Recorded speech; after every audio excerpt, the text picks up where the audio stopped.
All right, let's see what we got going on here. We are doing labs today, so if anybody wants to do the labs with me, I'll be linking them as we go. And we are updating our notes on them, and we're just going to be, these are labs that we've been creating as a part of the Professional Linux Users Group the last few weeks, and I just need to capture them and probably add them into the book because we have a book. So let me get right to that then. We're going to hop into software and package management. So if anybody wants to do this lab with me, I will link it here. And I will link that on both sides. You got it over on Twitch and you got it over on YouTube.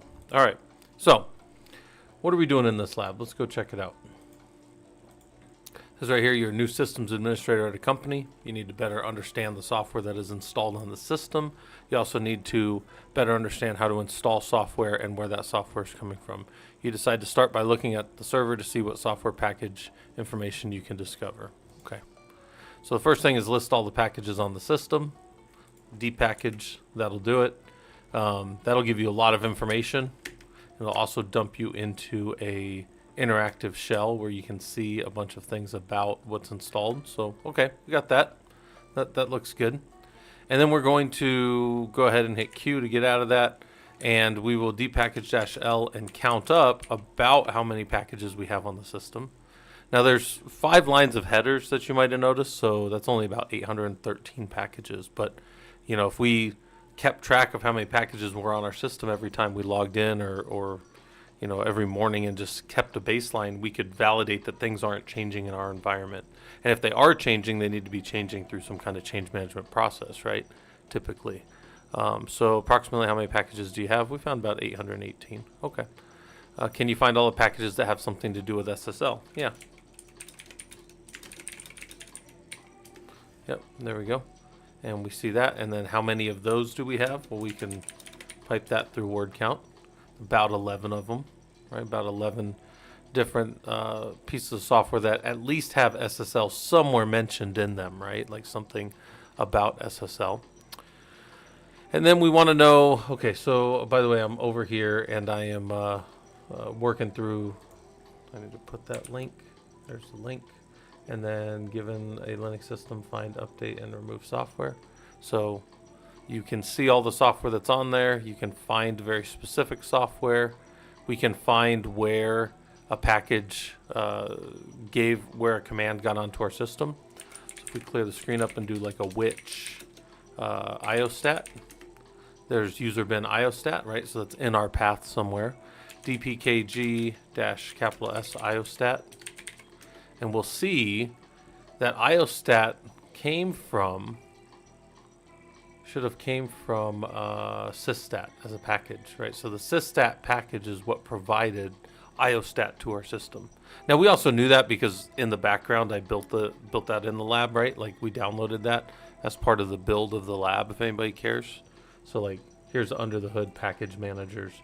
In the setup, we actually installed systat and also ifstat so that we could use that. So that's how I knew iostat was going to be there, right? Like that's pulling it back a little bit and letting you guys see how the lab's built. All those are up in GitHub, by the way, too. So you can do polls against them. You can clone. You can build your own. You can make your own labs in Killer Coda if you guys wanted to, by the way. So, all right. So anyways, we come down here, depackage, and then we can do a depackage-L. So what package provided the iostat command to the server? Well, that was systat, right? Systat. If you knew that systat provided iostat, but also wanted to know everything else that's provided by systat, how could you do that? So maybe you do dpkg-L systat, and that'll tell us all the packages. Now, this is actually really important because if any of these are different, let's say there's something down here that let's just say you've modified this user lib system dsystat collect.service or this timer, you're not going to, when a new package comes, these are all fair game to change. In fact, by the way, you shouldn't really be changing things in user lib system dsystem. Those are almost always controlled by the package managers, right? Everything down in that path. So that's something to think about. Omar said, sir, I want to know, I've done labs in Killer Coda. Now I purchased a book. Will it help me if I notice I have the same topics you covered in Killer Coda? Omar, the book just goes off of Killer Coda. So it just goes a little deeper. I mean, my advice is do all the labs first. And then if you want to go deeper in it, then that's what the book's for. But you do not need the book to do the labs. Guys, the labs are 100% free. You can go in there, you can do them. You can follow along with me free, right? Yeah, it's all free. All right, so now we can go look at, did Systat also install PIDStat on the system? And we can see that right here. So dpkg-L Systat and then grep-I PIDStat.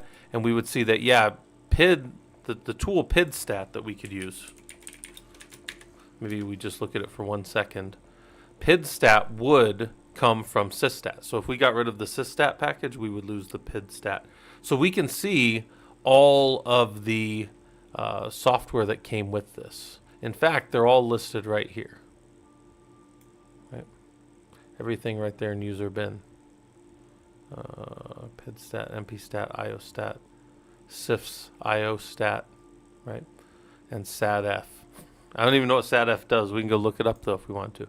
I have to imagine it's some type of one of our monitoring type tools, right? So then we can read the man pages on DPKG. It's always good to read the manual on things. This manual is intended for users wishing to understand DPKG's command line options and package states in more detail than were provided by just the help. That's fair. It's a little bit of a deeper dive. They say it's a medium level tool to install, build, remove, and manage Debian packages. So there you go. You use apt if you want to use the friendlier command line version of DPKG, as most of us use apt to install and send things and all that kind of good stuff. Information about packages, you can get a bunch of different package states. So one of the things I might ask over here on the reflection questions, right? We might say what other packages or what other software tools were included by Systat, right? And that was a question from this dpkg-L Systat. And then this one might be, what are the package states that are defined when you read the man page for DPKG, right? So these are reflection questions. Reflection questions allow us to sit back. I've told you guys this many times, and I think you guys can believe me or not. But if you sit me in a room of 30 engineers and you tell us to do a lab, I'll be like number 1 or 2 done. But I will not have learned a damn thing in that lab. I will just have put my head down and blown through it. And you might say, Scott, how do you know this? I've been going to like training and working with other engineers my whole career. I know pretty much where I fall in that respect. I also know this. I don't learn a damn thing when I do that.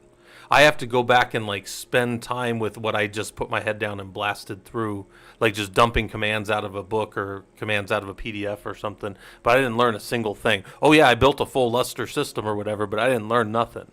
Now I need to go back through and read and reflect. So reflection questions are kind of like you've run through it all, and now you go back and you kind of touch each of the pieces as you go. That's my thoughts on it, because again, everybody's got different personalities on how they do things. I tend to just kind of put my head down and blow through it, and then come back and review everything as I get done, right? So we can keep looking in here. So here's all the package states. We can have things not installed, config files, half installed, unpacked, half configured. Those all sound like terrible states for software to be in, if you ask me. Half configured, triggers away. This just all seems terrible. But installed is good. Installed, hold, deinstall, purge, unknown. That all sounds terrible. Bunch of package flags. What's important to us is the actions we can do. We can install things. This is what it's going to do.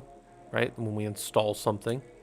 We should be able to unpack things if we want to unpack it but don't configure it, right? Just set something there and then you can go look at it. Looks like you can do configure package. I've never messed with any of that. Trigger process only. You can remove things, remove an install package.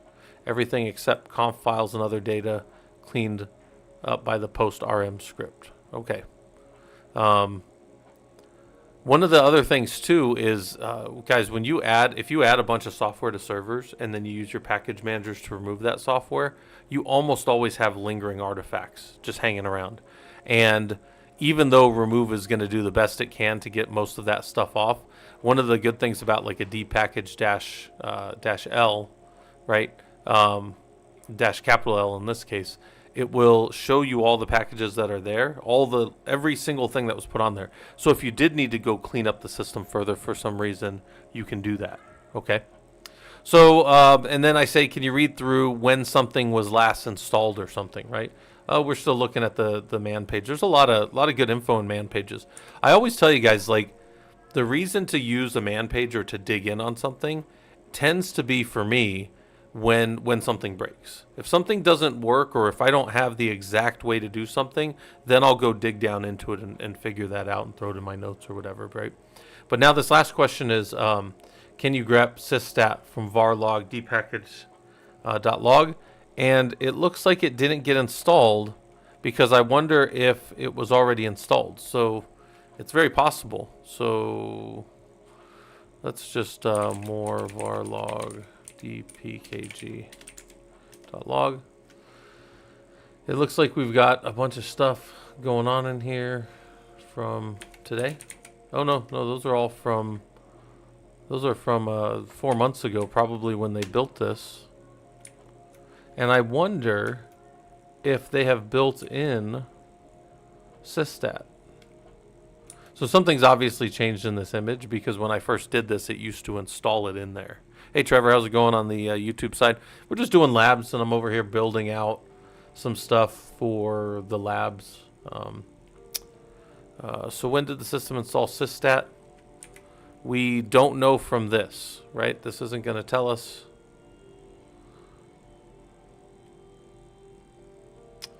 I wonder if we have let's go read man dpkg again. And let's see let's just go read down through what we can do. We get information about the package. We can get all that. Package flags, actions. We don't want to install it. We've got them installed. We don't want to unpack or configure. We don't want triggers. We don't want to remove. Don't want to purge.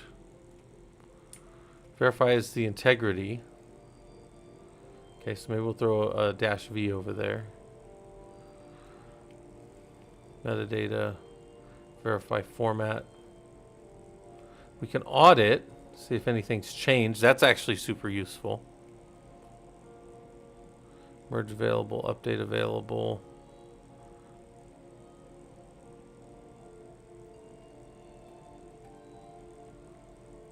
Let's try a few of these real quick. Print architecture. We don't care that. We don't care that. We don't care about that. Oh, hold on. Validate. Compare versions. We don't want to do that. We can do version for dpackage. That's okay.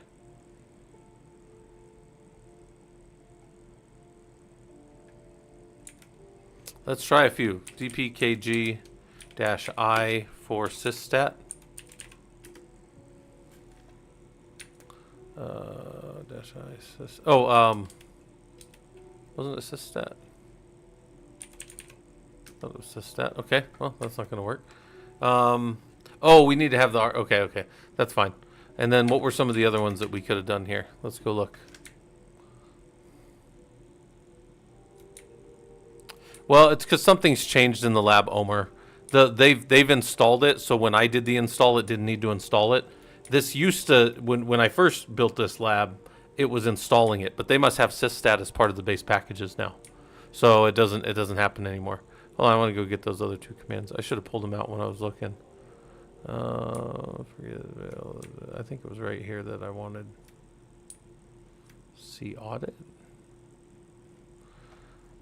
Audit might be good. Invest V. So let's try dash V. Oops. Nothing. And then dash A for audit. Huh. So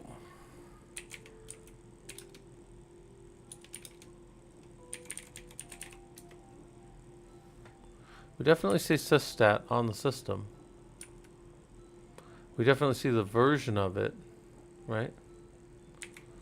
And I wonder if with, well, that doesn't make any sense. We shouldn't need all that.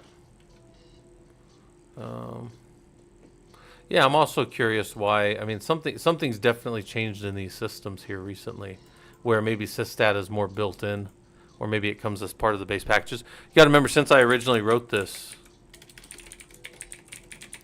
we were on 2004. Now we're on 2404. So they've updated the back-end labs. They went to Ubuntu 2404. So that part of the lab is so. See anything in our log dpkg.log. Why do you think that is? And we should be able to find. All right, so I guess there's a couple of other ways to do this. So this is a way that we could figure it out. So let's do dpackage-L for Systat, which again, we can see all this. And we could just pick any one of these, right? Like, let's pick one that's for sure from them and not going to have changed. Let's just say this one. Let's do an ls-l on that file. And, okay, so that tells us then. Does anybody know what that tells us? If you look right there. When did Systat from the package side of things get installed on this box? And by the way, I bet the same numbers right here. Let's just go to like iostat. Yep.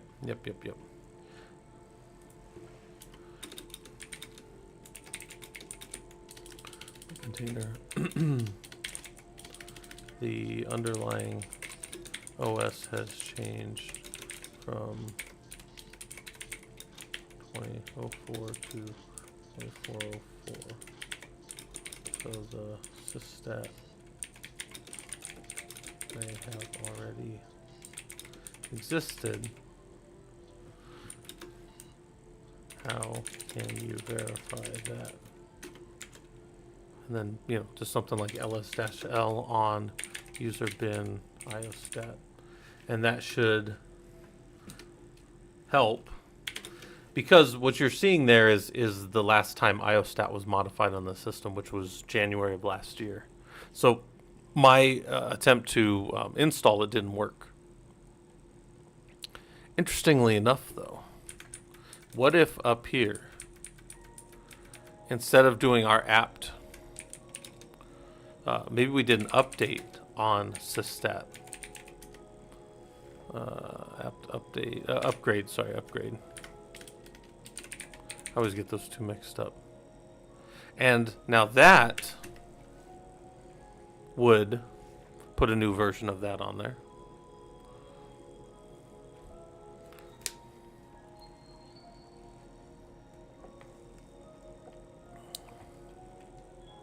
So there's two ways I can solve this. I can just put upgrade in the lab build as the lab builds out, or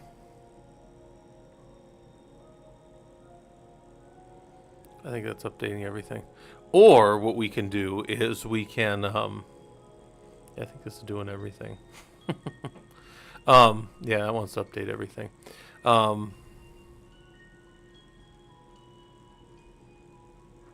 Actually, you said, when are the project demos happening for the course?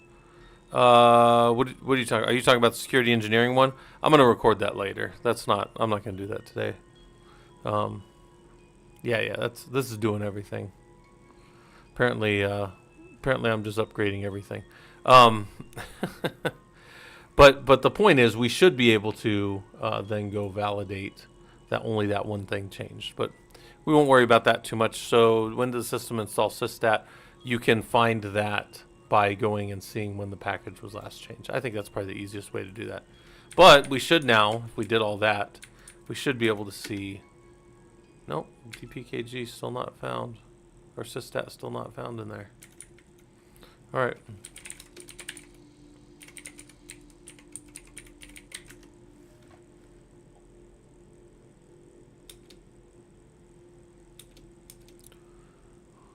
Huh. Found all kinds of other things, but there was no update for that. So okay. Now it says use app to install packages that you need on the system. Use app to download all the updates that the system needs. Then after you review, upgrade all the packages on the system and verify that everything worked. Now I probably just broke my part of the lab because of the fact that yeah. Let's see if I can just restart the lab. Because I don't need. I had jumped ahead in the lab and it was going to break the step-by-step part, so that's fine. A little bigger so you guys can read it. Move forward here. All that stuff's fine. We can just move forward, and then now we're on this part where we should be able to install. When it comes up, we'll install Ansible. Okay. And then we should be able to go look in the apt history log. See what's going on there.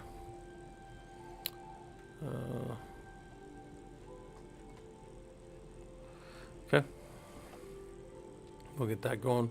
What dependencies were installed with Ansible? So this is interesting. Look at all these other things that got installed with Ansible. And we might say, why is it important to notice that all those other packages got installed when all you asked the system to do was install Ansible? So why is it important to understand that you only told the system to put Ansible on there, but there's all these other things that came with it? In fact, if you look in the history log right here, you can see that you told the system to just do Ansible, but it did like, what was that, like 40 other things? Like, what the hell? Like I didn't mean all these other things to come in with it, but you kind of do with package managers. The thing about package managers is they're super convenient. We don't have to go compile things and find all the source libraries like we used to have to do. But on the bad side of it, you open up all these other things that now have to be scanned by security. This is a tremendous change to what we call the security baseline of a system. And you might be like, it's benign. It's not that big of a deal. It's all surface area. It's all footprint for when we talk security and we talk like the attack surface of our systems. This is all part of it, right? This is all more stuff. Also, I mean, not just that. These are more things that now the system has to deal with. So if we had a really lean install of only 200, let's say we only had 200 packages and you put Ansible on for 201 and it brought 40 of its buddies, now you're up at 240 packages on this box. You're trying to keep your system as lean as possible so that it can just be a compute node or something in a high performance compute cluster. And now you just added all these other things. So, you know, you might think, like, especially as you're getting into the field and you're like kind of junior, you're like, yeah, that guy's just being a jerk. Like, he's just an old admin that doesn't want stuff on the system. No, every single thing that it's like you want to go camping and you want to put everything in your backpack. You can put anything you want in your backpack, but you got to carry it, right? And then you go see people that have been hiking for a long time, and like they count like how much water they bring. They count like whether or not they bring this little thing to clean their glasses off with. Like, they count everything. They count like every single pound they carry, even down to the fractions of a pound, right? And it's the same kind of thing when you're building systems. You have to think about this stuff, right? Like, you have to think about what we're putting on there and all that kind of stuff. All right, so anyway, do you see all the packages that you expect from the previous command? Sure. Now that you bring the system up to compliance by upgrading and updating all software. So,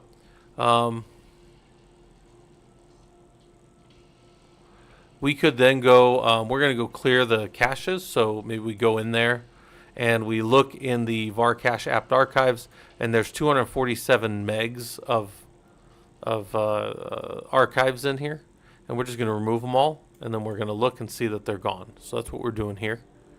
And it say, do you see your cache folders empty? Yes. Tell the system to gather a list of all the available repositories. So this will update all the metadata in your system. This won't actually do any updates right here. This right here is only going to tell the system to go look at all of the software trusted locations, all of what we call the repositories that it can download from, right? So here you go. And then you should then be able to check, hey, what's upgradable? What does my system think that it can install? What does my system think it needs to upgrade? And it says right here, your security team has informed you that SSL and SSH packages are obsoleted or exposed via high CVSS score. Can you verify that they're going to be upgraded with the next update? So you maybe run this and you say, well, here's all the SSH ones. And then I don't see any SSL ones. So, did you find the SSH and SSL packages that security asked about? And then maybe we say down here, if not, what did you find, right? So again, this is one of these things where you just come and look at it and you go, okay, I see OpenSSH client, OpenSSH server. I can reasonably say that the server that we're using is going to be updated. Maybe we have a security posture where we don't use SFTP in our environment, so maybe we remove that anyways. So that happened. By the way, we're doing an upgrade. That means that that is there on the system. This is not going and grabbing SFTP that wasn't already on the system. This is OpenSSH SFTP that's already on the system, and it's going to update it, right? So it's upgradable. Well, they call it upgrade, but so where I'm going with that is, you know, maybe your security posture says you should pull this out if you're not going to use it, right? Maybe you don't use SFTP at all. Maybe everybody's locked in for SCP for transfer files, and maybe you have, a lot of times we have separate file transfer type tools. We won't use any of these ones. We'll use something that's like built for moving large files and then we'll have like data mover devices, DMs, and those data mover devices will actually effectively do this movement for us. And I've shown you guys this, but HPC, let's see if we have the HPC right here in the NIST doc that we've pulled up before, right? With high performance compute, you'll see right here. This is one I've told you guys that my organization uses a lot. This is an air gap system because there's no network connection right here. You're actually connecting through a machine, and the machine then can control access as a bastion or other types of nodes, right? So you got your login nodes, and in this case, what I was just talking about, DTNs or DNs, data nodes or data transfer nodes. I've seen them called a bunch of different. There's no, I guess the standardization is right here, DTN, data transfer node, but I've seen it literally called, you know, data movers is a common one, DMs, right? Data mover nodes. So something to look at, something to think about. But we're not really doing that right now. I'm explaining. I'm trying to add some color around the stuff that we're kind of doing in the lab, because like, while I think the labs are valuable, I think that you have to also think about where you're using them. So now we can do upgrade. Just install everything.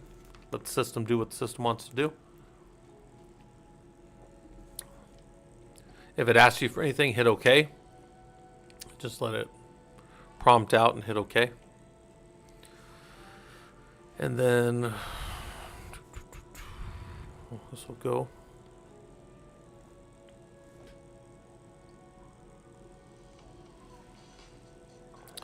And then you find your team is no longer allowed to have systat on development servers. Maybe we don't want people scanning, like, I don't know.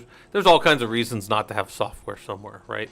One big one is like on our prod boxes, we never have compilers because we never want somebody to be like, oh, I'll just compile this real quick out. No. It needs to come in through our CI/CD pipeline. It needs to be deployed as part of our automation, right? Because we don't.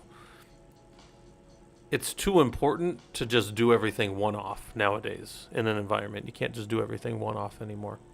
So now you find that there's that, and then you can do an apt remove, and it'll say, oh, well, we'll give it a few seconds. So we might do something like this, maybe while true do aps-ef grep-i apt. What is it? Yeah, apt. And then sleep to done. We might do something like this and just wait. We could just wait for that apt-y upgrade to go away. It's not done yet, right? It's just sitting there. That 3323 is still sitting there. And we just sit here and hang out and talk while that runs. And then we'll see as soon as it's done, it'll go away. Maybe even though it gave us the command line back, maybe it's still doing something in the background. We don't want to kill it yet. We could, I'm not used to seeing it take this long. I almost think there's something else going on, but for me, like it doesn't rise to that level of maybe concern. We can also, by the way, we can do a bunch of stuff with this. If we wanted to, we could watch this, and then watch this, also fun. We can also LSOF-I-P3323, right? And we can just sit here and watch what it's accessing. Is it actually doing anything right now? Let's see. Are those things changing, or is it kind of just sitting there holding stuff open? It kind of looks like there's not much changing. There's a little bit of changing, so it's definitely going through and upgrading stuff. It's updating var log history. So these are all these are all the files that it's touching right here, right? That's what the LSOF P3323, which is the process, the PID that we found. So, oh, and I guess if we want, like, again, we're just messing around. Do a sleep 2 there. So now there's the PID. There's everything it's doing. Here's the PID. Here's all the thing that it's doing. And it wasn't accessing anything for that 1 second that we just looked. Oh, maybe, oh, well, okay, it wasn't doing that. But we should see it finish whatever it's doing here shortly, and it should clean up.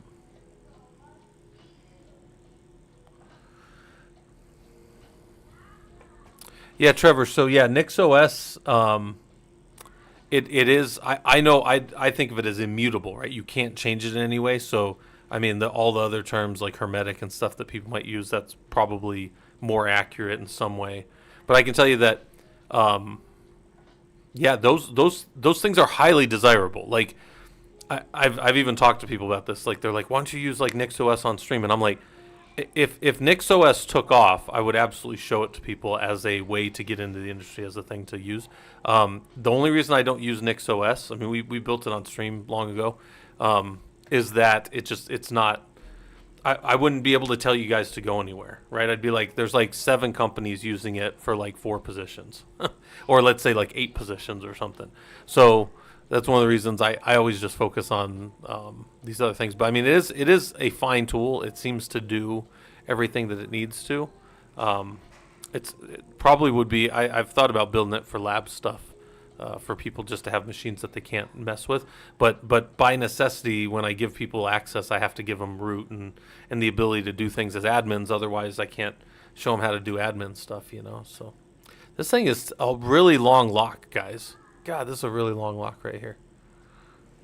Yeah, Anduril's using it. Yep.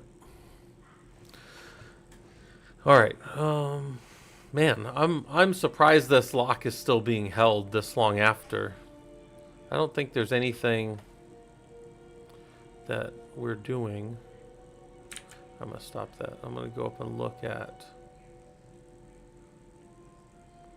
all the things it's doing. So by the way, here's all the libraries that it's using. And then here's all the packages that it's touching. I don't see it moving forward through things. So that's kind of, it just looks like it's sitting there holding things open. So it's either stuck spinning or it's just doing whatever. I would feel comfortable at this point, especially since I got the command prompt back, of killing it. And I don't normally do a 9 first. So kill 3323. And then now, if I want to do my apt remove sysstat. Alright.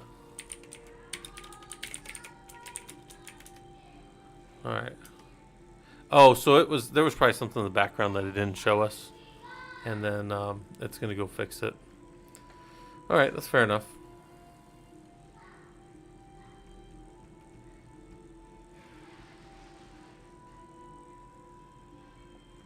Yeah, it was just sitting there. It was hanging.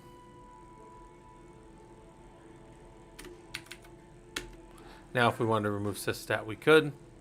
And we did a -y, so it's going to go ahead and remove it. And it says how many that should be kilobytes of space. Should be capital K.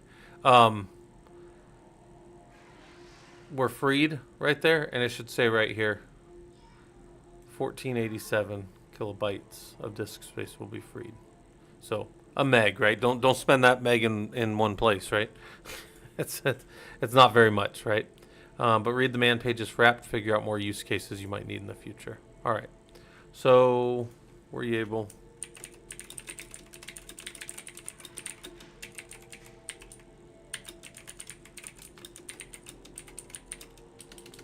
Let's go with this.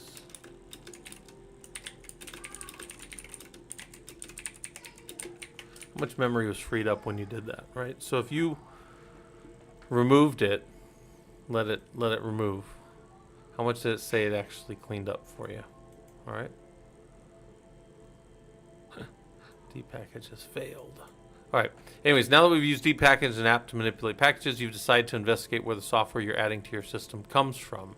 So we're going to go into where did apt update your system checked repositories for newer packages. When you did apt update, find out where those trusted repositories exist on your system. So your system was packaged, and then you downloaded it as an ISO or whatever and checked the MD5 hash and made sure nobody messed with it. And then within that, there was a bunch of sources that were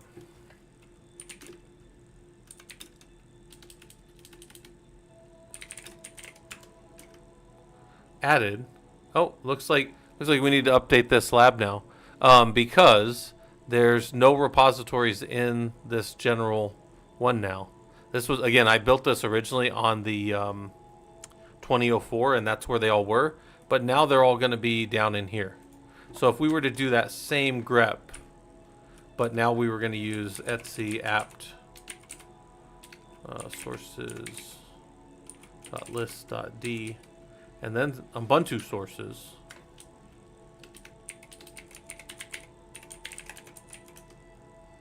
There's all the Ubuntu ones right there. And it's going to do all these, and then here's all the main universe restricted multiverse. So here's all the things that it's going to look for, all the different, I guess if you would want to call them the, I don't actually know what they technically call them in the Debian side of things, but these would be the kind of like the repositories in there that it's going to look at, right? So, and you can modify those. If you say, I don't want any more security stuff, you take out the security. You're like, I only want to have main, I don't want whatever these other ones are, get them out of there. Delete them. It's your system, right? You just have to understand where this stuff's coming from. So, I need to, let's update this lab as we go. So we'll go over to 10 back here, package managers, step 3. And in here, this is now going to be etc apt sources.list.d, and then Ubuntu sources.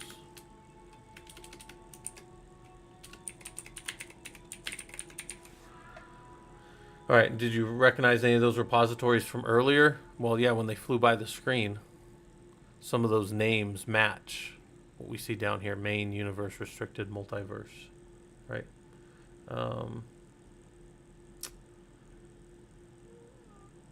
Yeah, so this is, well, yeah, so they've got them all down in there now. So I guess it changes the lab a little bit, but not too much that I have to go modify. Updated lab. Go commit that up to our Git. But so because this is empty, we know that there are no additional repositories. Well, so this isn't empty anymore. So that's as of this is now the location that the default are kept to. Okay, yeah.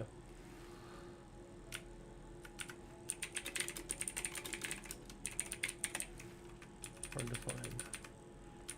You want to add a tool called Grafana to your servers. So updated wording.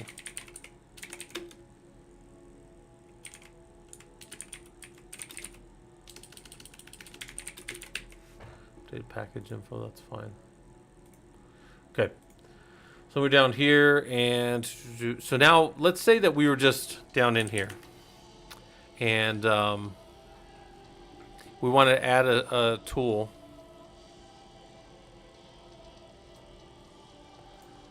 We wanted to add a new repository. So what we're going to do here is we're going to echo this value right here. So we're going to trust https apt-grafana.com stable in main, and we're going to throw that into a grafana.list file in that directory that we were just looking at. Then we're going to say that in there also we're going to do deb signed. So if we look in that file again, or if we look in that directory again, there's now a Grafana list. And then if we more sources.list.d Grafana list, we should see, yeah, there it is. I don't know why. Oh, because I popped it out to the screen too. Yeah, I forgot I was using T for that one. So, oh man, that's another one of these sudos. I'm pulling that out. I can't with these.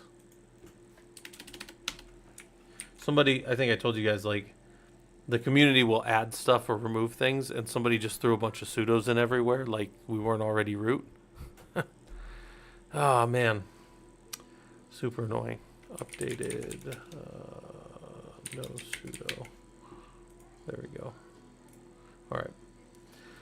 So we come down here, and we can then go download. So one of the things that's happening right here is it says that we've signed by user share keyrings grafana.key.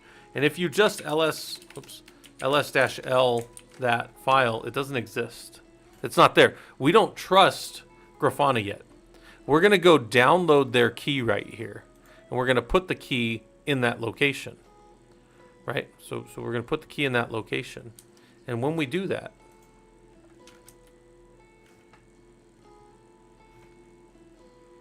we're going to try to do it.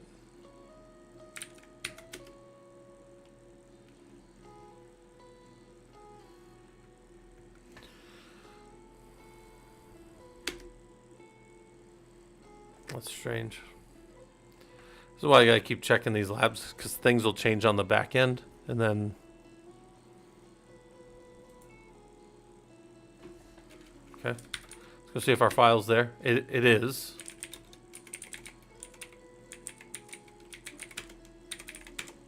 Took way longer to. That timed out, huh?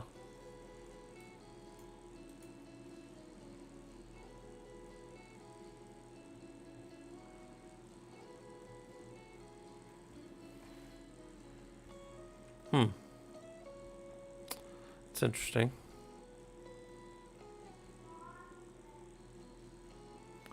Either Grafana's moved their key or something else is going on.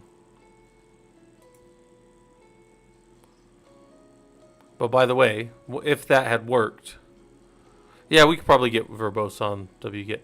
There's something going on in this lab in general. So look, it's connected to app.grafana.com because we do have that defined in the sources list. Yeah, the whole lab is not. I don't know what's going on. I don't know if they're having some kind of issue on the Killer Coda side that's like unique to like Sunday morning or something. But this is not normal. But there we see it grabbing. We see it going to apt Grafana. We're not going to be able to trust, because we said up here that the key is signed by this Grafana key. So if we don't have that key, we're not going to be able to download anything from it. Basically, our system's not going to trust that. We told our system, trust that key, but we can't get that key right now. Something's going on. Again, something's definitely going on with this lab or this device or this network. Something. This is way longer than anything should take right here to just go, this should take 3 seconds. Something's probably going on. Maybe they're getting, who knows. But if we have the Grafana here, right, even though we're not trying to install anything, I'm not actually trying to search or install, I'm just going to go search for things, I should be able to search and find Promtail. Promtail's a simple little tool, not gonna take any CPU time to man. that's like something's either we're being rate limited or something's going on. That should not be taking that long to do an apt update. Which again just checks metadata. It's like nothing. It's as easy as for the system as for me to go like that. It's nothing, right?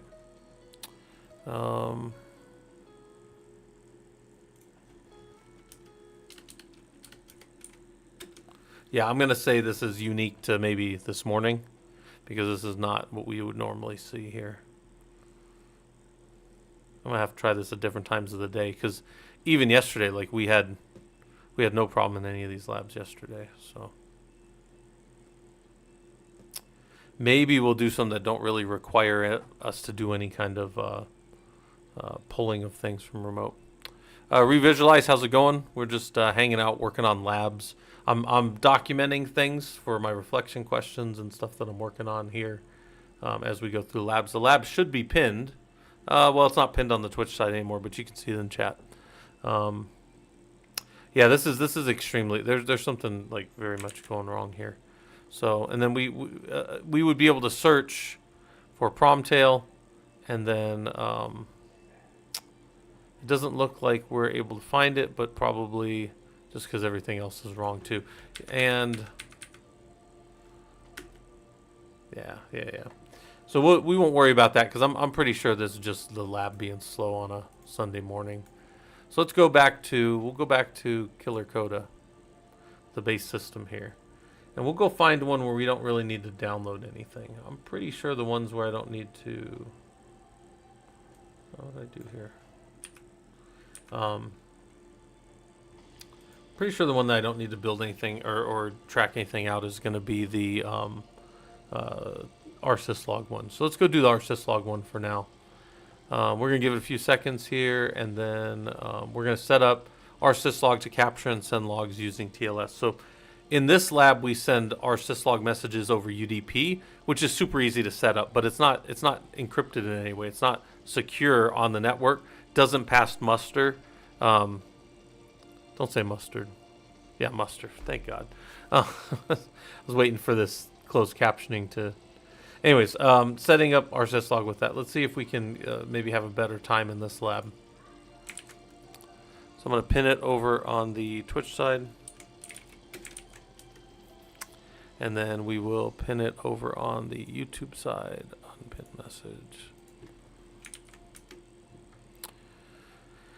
And then we'll wait for that thing to get out of the way, and we'll pin it over on the YouTube side. All right, so if anybody wants to do this lab with me, this is the lab that I put out yesterday. But real quick, let's grab our task condition standard. Task given to Linux systems.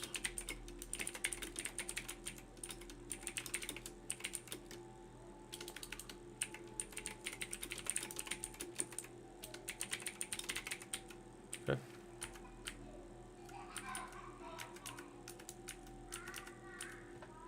Execute.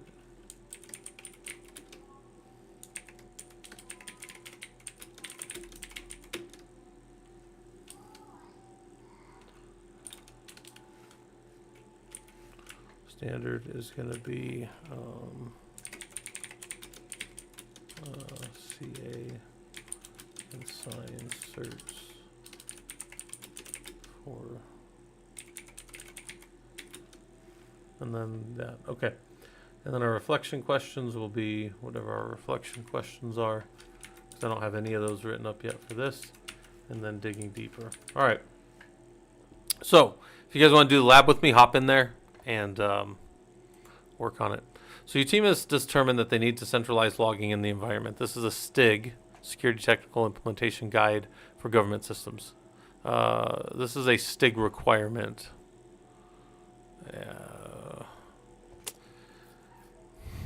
I gotta fix that. That bugs me.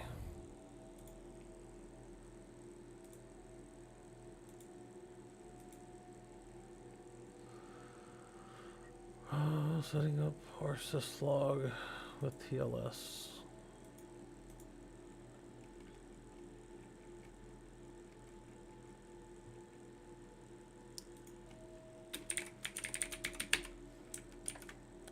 Okay.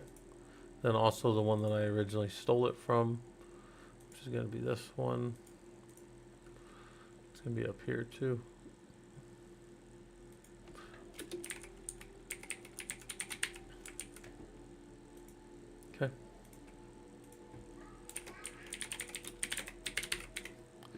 updated wording. Okay.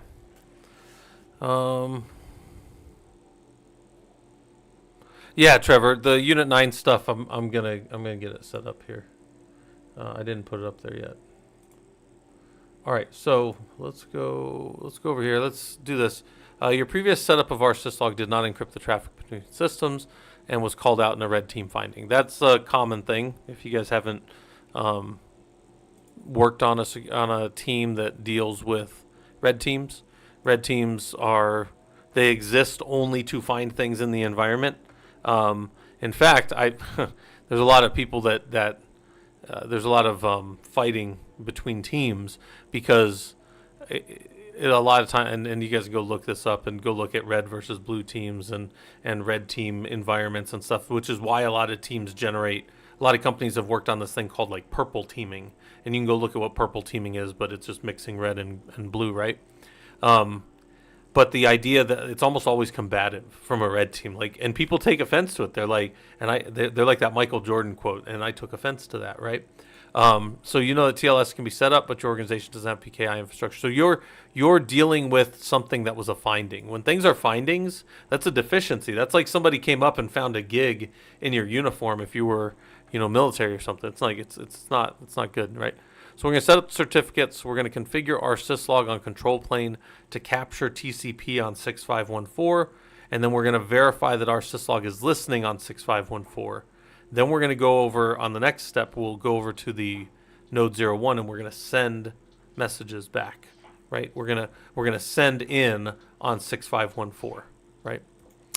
So we got to insert some softwares there. Let's look, guys. This lab's already better. So I think that other lab was just jacked up. Probably, if I had to just guess what I suspect, I would say that what probably happened was we had pulled too much over the network, and they probably have some kind of throttle on that now. So I had updated the whole system and pulled a lot of packages, and they probably have some kind of limit on that.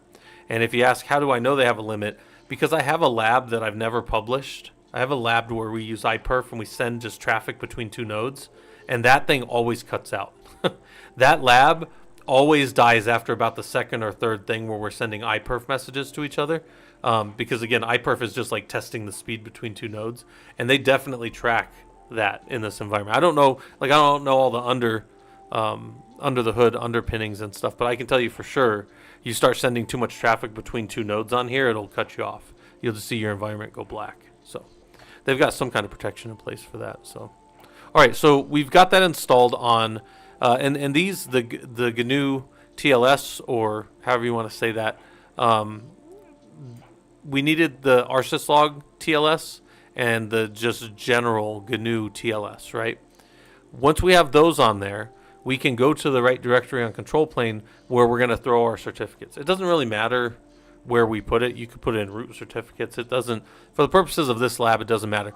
If you were doing this seriously for a company, you would probably pull up, you guys would want to use some kind of PKI, some kind of public key infrastructure, and probably the easiest one of those to run is your own internal vault. Vault is super easy to set up PKI. They've got, look, here's all your certificate stuff if you want to do all that, right? You can even go do labs right here in HashiCorp Vault if you want to do that yourself. But for this lab, we're just setting them up locally. And to start off, before you do anything else with certificates and all that kind of stuff, you have to have a certificate authority. Something that the devices all trust so that they can look at it and say, yeah, I trust these things coming out of it. This is what we're going to do what's called self-signing. We're going to self-sign these. And by doing that, by generating this, we can then self-sign, but the only things that are going to trust the certificate authority are things that are set to it. So our browsers would not automatically trust these certs. You'd get those alert messages like this is not trusted. But a lot of times in organizations, when we have our own internal PKI, who's ever running the desktop teams, they'll put those in on the system so that you're automatically trusting your internal certs. This is a big thing for people that do that kind of work. I don't do a lot of desktop stuff, but in fact, I don't think I've done, I haven't touched a desktop for somebody like professionally for probably 20 years now, right? So anyway, so let's go. We're over here. We're going to generate some certs. So there's some kind of long commands. First one we're going to do is we're going to generate our certificate authority key.pem file. This file is not to be shared or shown to anybody. Let's see how it's 600. Don't touch it. Don't share it with anybody. From there, we're going to generate a self-signed cert, and the out file for this will be ca.pem, right? And in here, we can go ahead and give a bunch of values. I say you can take all the defaults, but call yourself Prolug, Professional Linux Users Group. You can literally do whatever you want on this one. But we're going to do something fun here. When we get down to the certificate, most people put 10 years, right, for certificate authority. We're going to put 90 days. 90 days. You can go figure out how long 10 years is in days if you want. By the way, here's a fun one if anybody wants a challenge. If you were to do 10 years, how many days would you put? And I can already tell you if you're going to do like the basic math, you're wrong. But you got 10 years. How much, we could say it belongs to certificate authority. We'll go all the way down to the bottom. And I know somebody who was sued one time for this. And we're going to say yes. ls-l, and we'll see that ca.pem, which can now be read by anybody because that's fine to be used. The person that I know, they were setting up a TSM, which is a Tivoli Storage Manager, which IBM eventually bought, and they had to save 7 years. So 7 years of time. You're going to do a -2?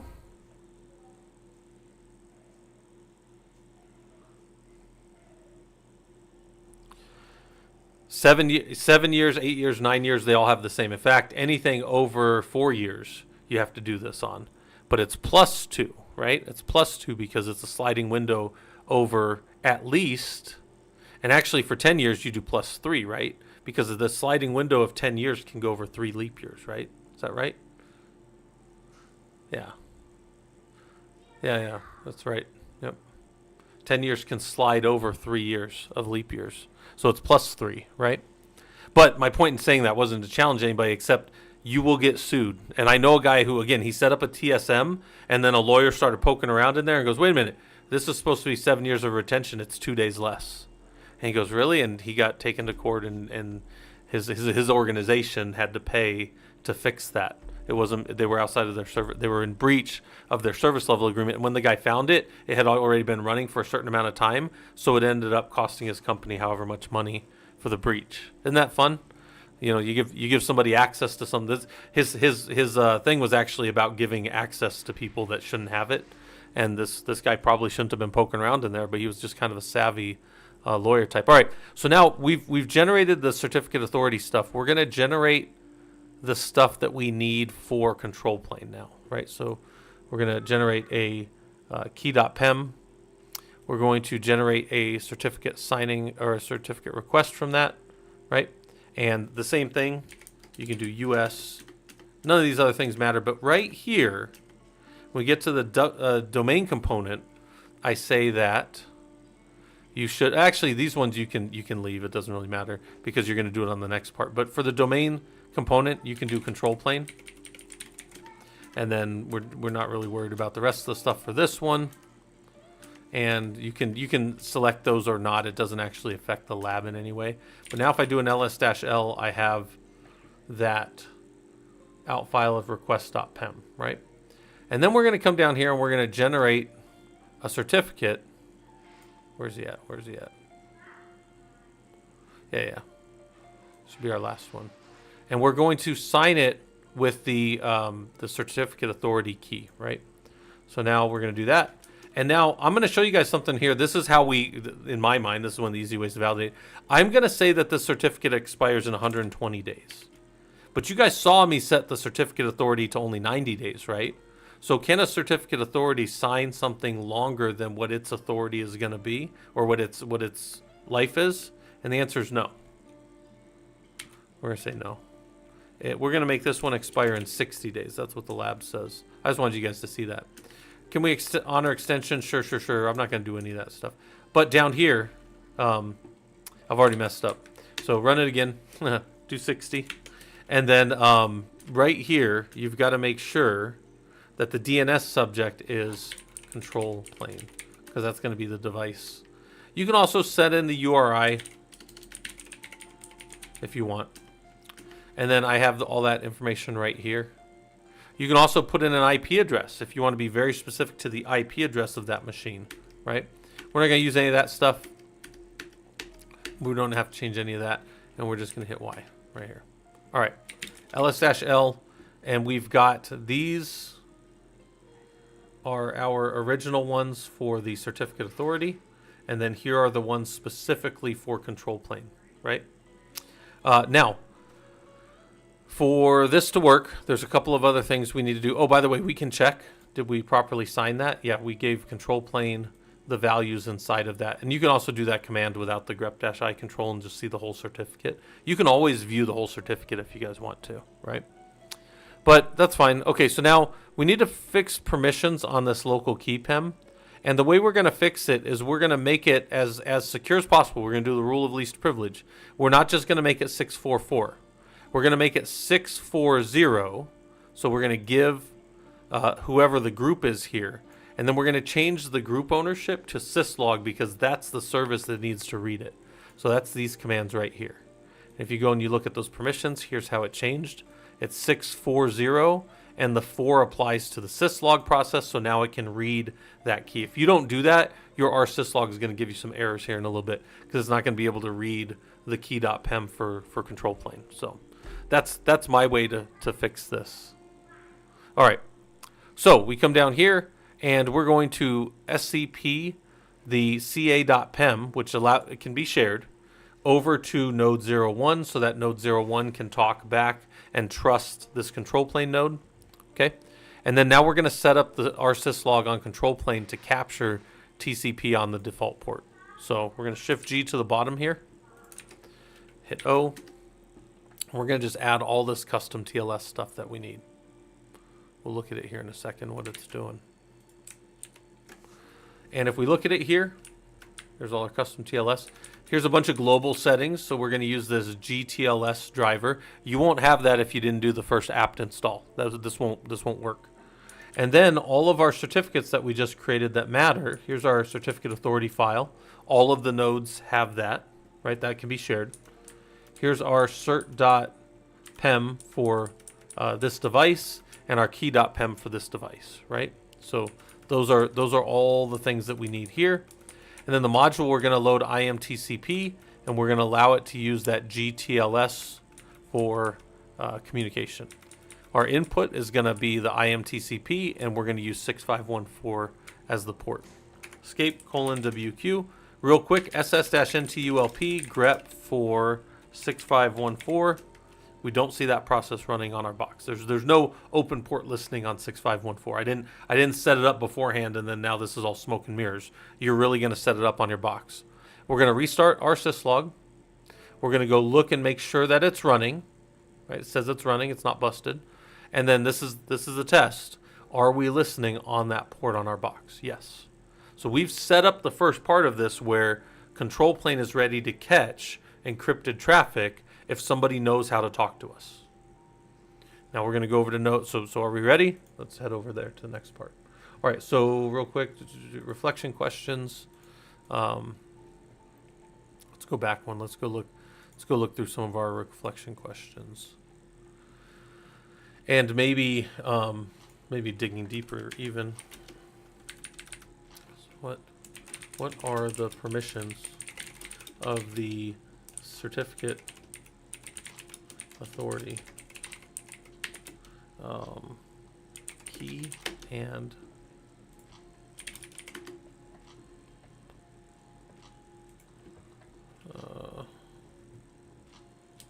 CA key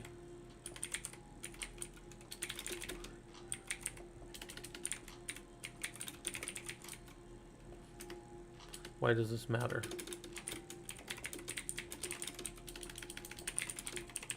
If we knew nothing else about this, guys, if you just found those two files sitting in a directory and we knew nothing else about how they were created or what they were, does it make sense that the one that is 600 should not be shared to anybody ever?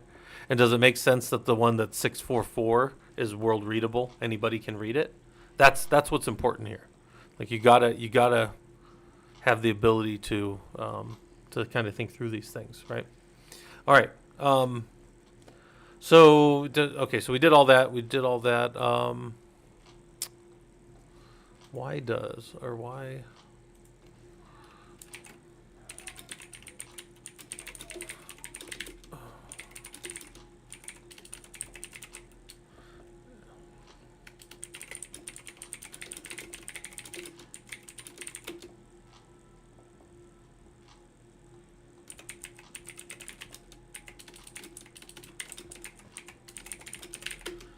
What would happen if you tried to sign the certificate request for control plane longer than the 90 days of the original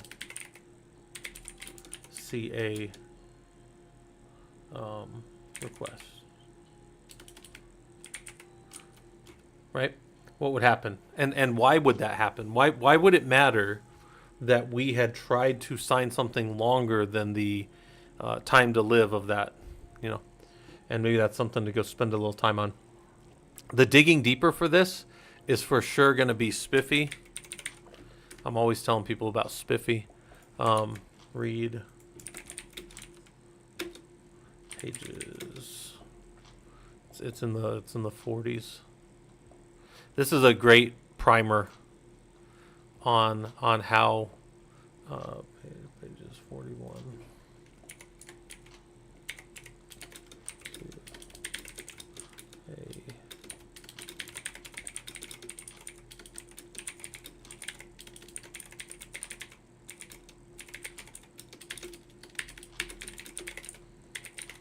I really think that this Spiffy is one of the best things to understand what's going on. I think this is one of the best primers I found around for people that want to understand if you have a certificate authority and then you sign the things from it, what's happening, right? I think this is a great primer. We just did it all ourselves, right? Just on a local box, and we just used some cryptographical tools to generate our own stuff there. But this shows you how it, and then this goes into the whole, zero trust thing. And then the zero trust architecture. This is more of our digging deeper. Read and consider how zero trust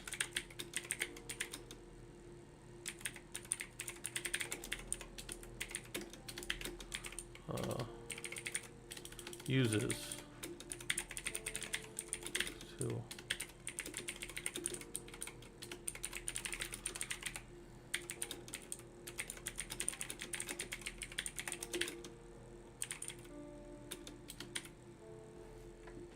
only allow communication between devices that are supposed to talk or communicate, right?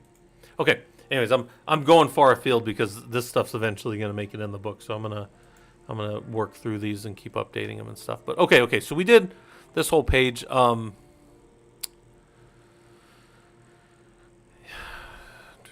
purposely build my labs so they don't have problems in them. I don't want you guys sitting around and trying to troubleshoot this, because most people will just be frustrated and throw it away. So I can't show you the errors as I was building this that happened, where if you don't have the GTL, if you don't have those packages, this will break all over the place. Right, you need these packages or those configs don't work. But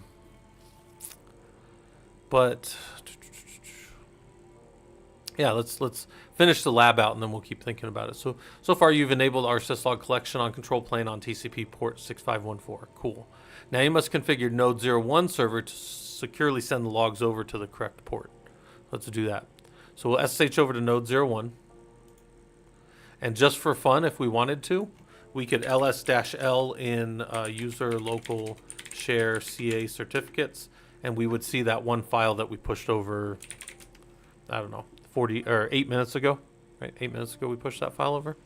Now we're going to vi etc rsyslog.conf, and in here I'm going to hit Shift G to go to the bottom O to make a new line, and we're going to add. Actually, so reflection questions.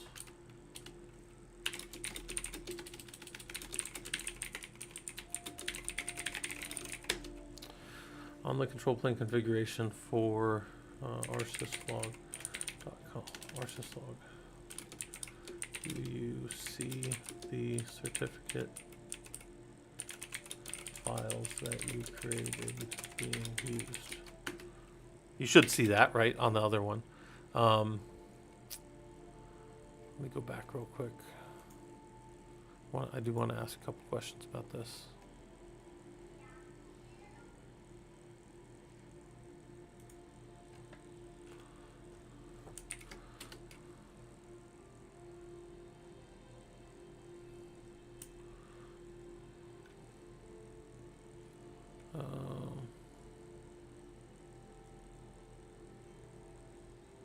I guess I don't really have any of the ones on the node 01.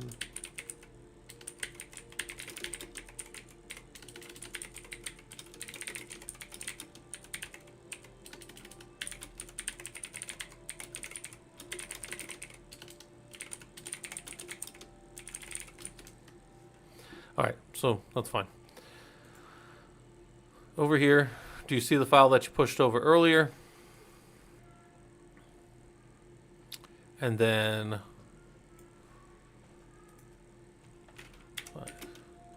on node 01,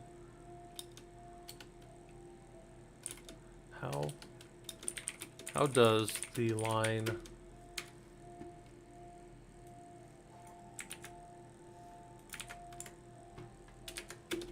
differ from the previous, or from the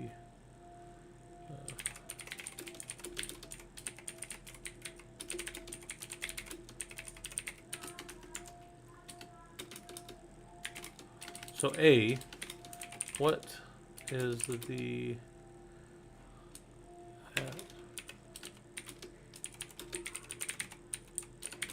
in the sending of logs? Does anybody know that right off? I've told you guys that before, but we've never had to see it before.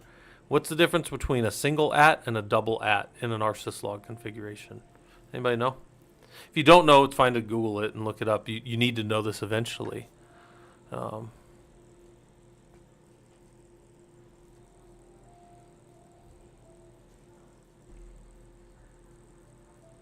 Oh yeah, Chris. Yeah, you went. Yeah. I'm just now catching up on chat. You went the other way for sure. Okay. So we're gonna quit that out. We're gonna restart syslog, and for fun, we can check if syslog is there. But let's just add some user, and then we'll go ahead and exit back to node 01, or from node 01 to control plane, and we're gonna go look and see, did we see that get sent over to this node? Yeah. Could we continue, and could we do like a tail -f on var log syslog? Yeah. And could we just watch and see if node 01 is sending, oh, they're sending some messages. They're sending some warning messages, but they're also still sending the right messages. So I'm going to say if you want to dig deeper and mess with that, feel free. But 6, do you see the correct log sent for the creation of the user? Do you see the correct log sent for the creation of the user from node 01? Yeah, we saw that right here. Grep some user, boom, he's there. So this log, there was no chance this log was ever going to come over to control plane until we set this all up. And it had to have sent over the only open port, which was 6514 for that. There's no other way that this log could have gotten over here, right? So we didn't set the other lab up first and then test it, right? So look at you learning Linux security. You set up system logging, and we're able to see the data flow from node 01 into control plane for centralized logging with TLS. That's what we did in this lab, right? By the way, guys, I always take all these notes and dump them up in the Discord when I'm done. So for people that are like, hey, can we get a hold of those notes? Yeah, I'll dump the notes up in Discord. In fact, I'm going to keep adding to these ones. A lot of times I wait until I'm all done. So since I have these blocks in here, I'm going to have to wait till I do them all, which we'll see if I get to them all today here or not. But then there's the original logging problem. Why do we log? And there's a lot of reasons to log, but this is a big one right here. One of the sub techniques for when you try to hide, so it's part of the CC and then later, so command and control of servers, and then later as you're leaving servers that you've gotten into, they may delete or modify artifacts generated from systems to remove evidence of their presence or hinder defenses. Sure, that sounds like a really great plan if I was trying to get into systems and mess with stuff, right? This is why, well, one, our logs should be immutable, right? But I can't promise that if somebody compromises my box for root. Root can do whatever the hell it wants. Root can read files that aren't even readable by anybody, right? Root can do whatever it wants on a box. But what if I throw logs off in real time? Now, as you're even poking around on a box and trying to log into a box before you've even been able to drop a payload or do your Metasploit or anything, I'm sending those logs in real time off. There's no chance for somebody that does gain entrance to a server to not have at least put some kind of footprint off of the server in real time, right? This is a major reason why we do this, why the technical detective control is in place, that all logs are sent off in real time. That's a technical detective control, right? And it helps us with all our other security postures. And then this other one, this is fun. This is where a lot of this came from. This is the base, and then also some kind of water thing. This is the base config. This is not going to work out of the box. You have all kinds of things in here you have to configure and change for this to work correctly, which is why the lab is built. It's this as like a base template modified to work in our environment, right? So you can, so I give you all that so you can go and look if there's anything else you want to change or mess around with or that kind of stuff, right? Because again, this is your lab now. You've got the next 30 minutes of the lab to spend and do whatever you guys would want to if you wanted to get better at this. All right. So that is our, hold on, before I leave that, digging deeper, spiffy, that stuff.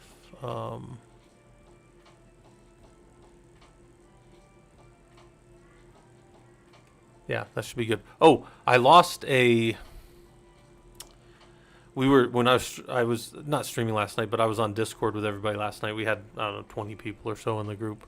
I think we were up around 20 for the security engineering group, and I had a lab that I had done. Well, let me see if I can find key. I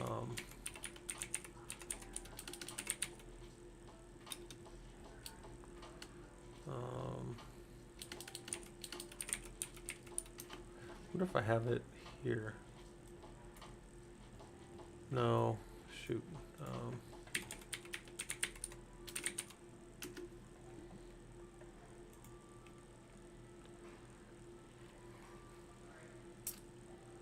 I had it I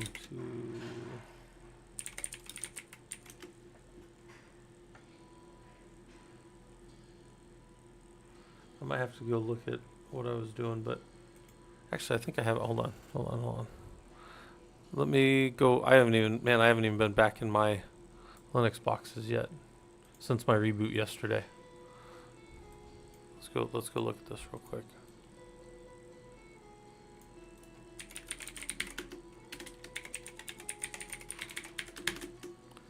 I think I still have, I definitely have my screen. I want to say it was this one. Let's see. That's the oldest screen. Nope. This is the wrong one. We'll just get out of there. Let's go screen LS. Not sure exactly which one. 43481. I could detach from them, but yeah, I don't need them. Okay, now we're just going to screen dash R and just connect to the last one that's left. And then this was our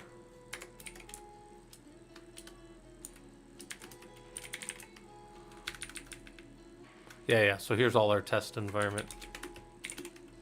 Yeah. So our test.pub.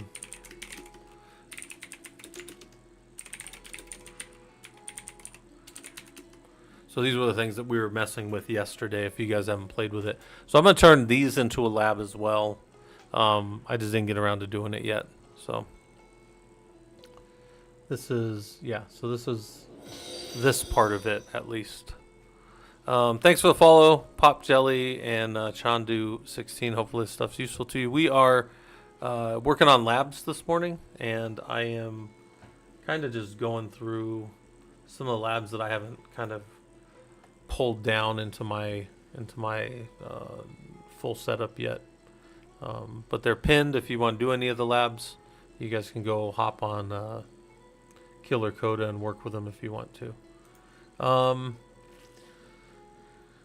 Kafka to Loki. Yeah, that one's not super hard. Fail the ban with log monitoring, not too hard. These ones are all pretty straightforward. Oh, a Stigrit mediation. I'm surprised that I hadn't done that one yet, but also we might have to modify these. These have to be updated, so I might wait on that one. But building a Bastion host, that one's definitely one that we could start working on. And troubleshooting with LSOF, we could also do that one too. So these are just ones that I had not done yet or worked on. So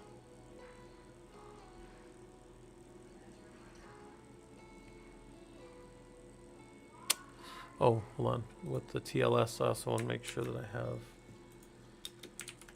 There's my lab. So anybody wants the lab with the question marks.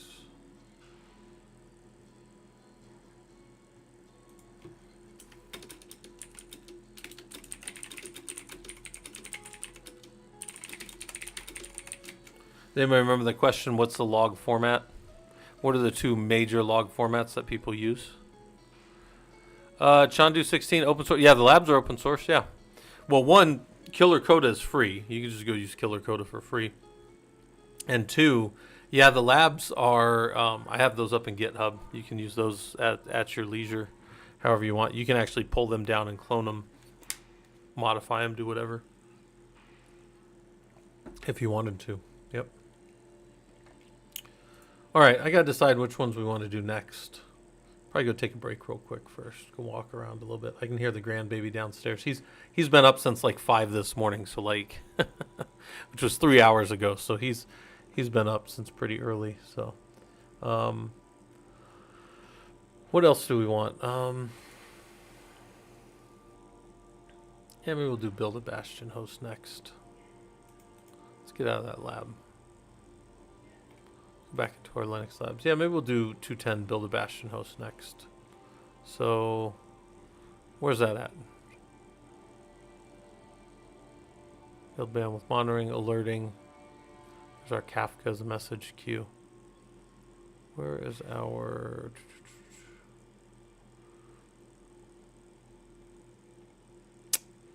Oh, here we go. Build a Bastion node with chroot jail. All right, that's what we'll do next. We'll do the build the Bastion host next. So if anybody wants to hang out and do that, I'm going to take a little break, go wander around. And, you know, do I have... It's funny, I never brought around... I never brought the other thing over when I left Streamlabs OBS and went to OBS. I never brought my little, just like my little intermission. But we'll just go ahead and go like this, and then I'll just bring up my hourglass. And then we'll just say break.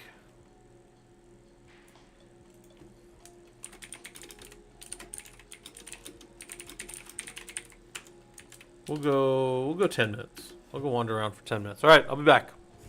You guys are in charge of yourselves. Don't do anything too ratchet. Feel free to hang out. Feel free to ask questions. Join the Discord if you want.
have so much room in my office right now. We took this big beanbag thing out of here and got so much room for activities.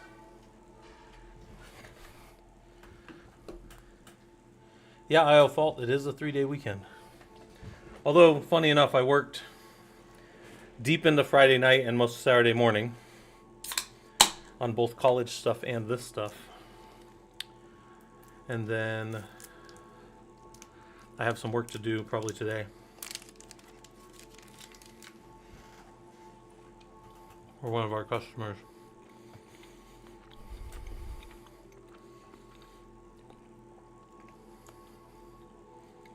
No, I'm probably not going to drill anything. I do have family in town, though.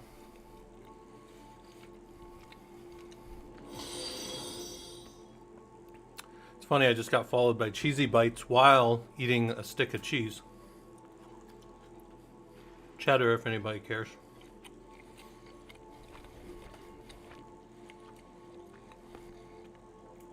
I said cheddar. Like the cheese.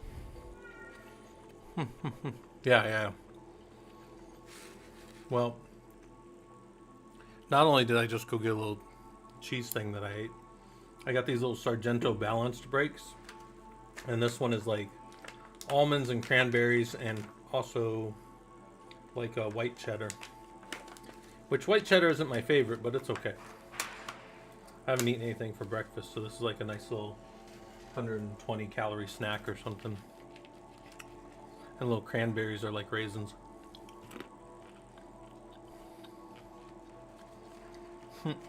Fair enough.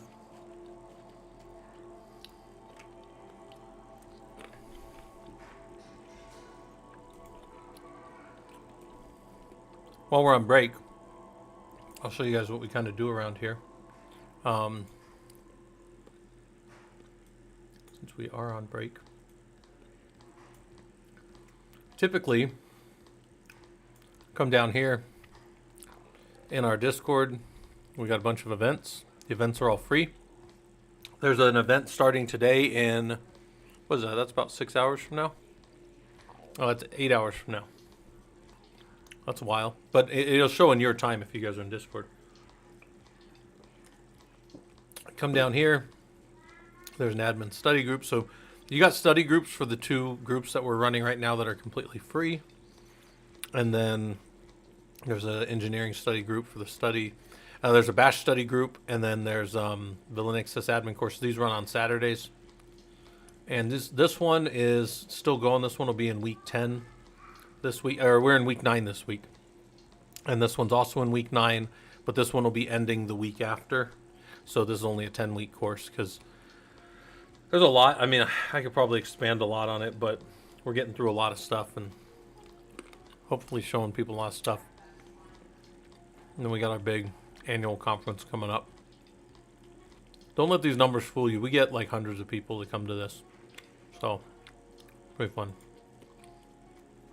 I'd like to see 1,000 show up, but we'll see. Yeah, we'll see.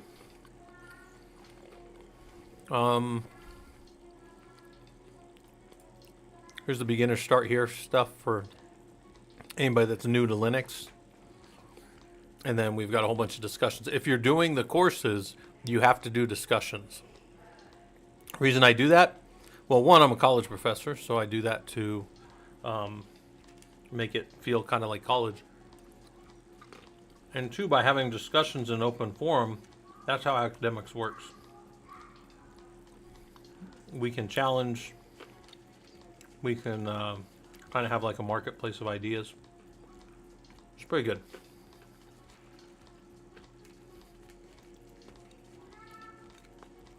Also, I learn a lot. I learn a whole lot when you guys post stuff. You guys might not think that, but that's 100% true. And I am stuffing cranberries and almonds in my mouth right now. So, that's why I'm not on stream. That's why I'm not on camera.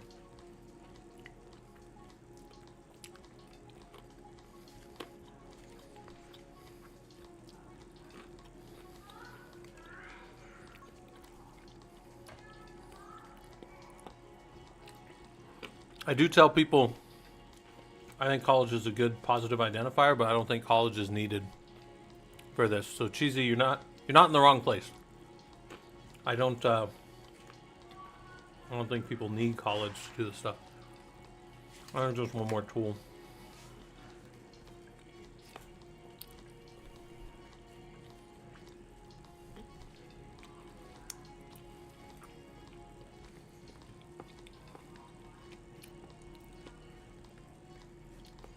Good information. Lots of good information showing up. Then we got a complaints department. I probably can't click on that during stream because complaints can get pretty wild. But yeah, we just hang out and do Linux stuff and try to get people into doing this stuff professionally.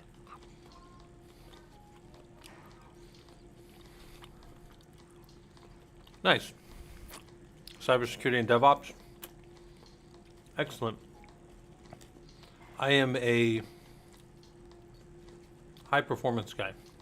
I do high performance compute. Most of my career has been built around building Linux systems.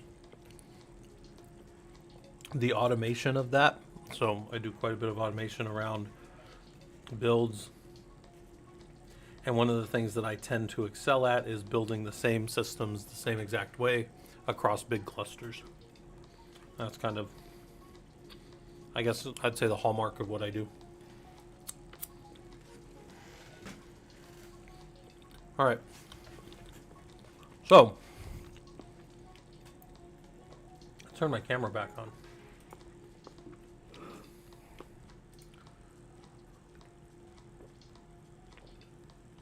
There we are, we're back.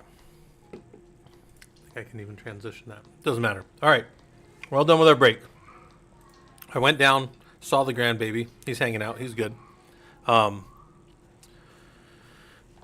Cheesy Bites, well, I wouldn't say I needed the academics. I mean, again, it's one of these things. Any positive differentiator is going to be good.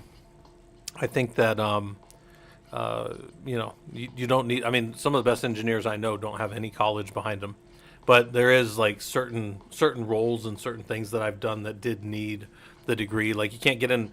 One of the things is if you work for one of the big engineering companies, like in my case, Lockheed Martin, you need at least an engineering undergrad or they won't even consider you. And that's a limiting factor. But sometimes when you deal with government stuff, you have to have that. So that's for sure. All right.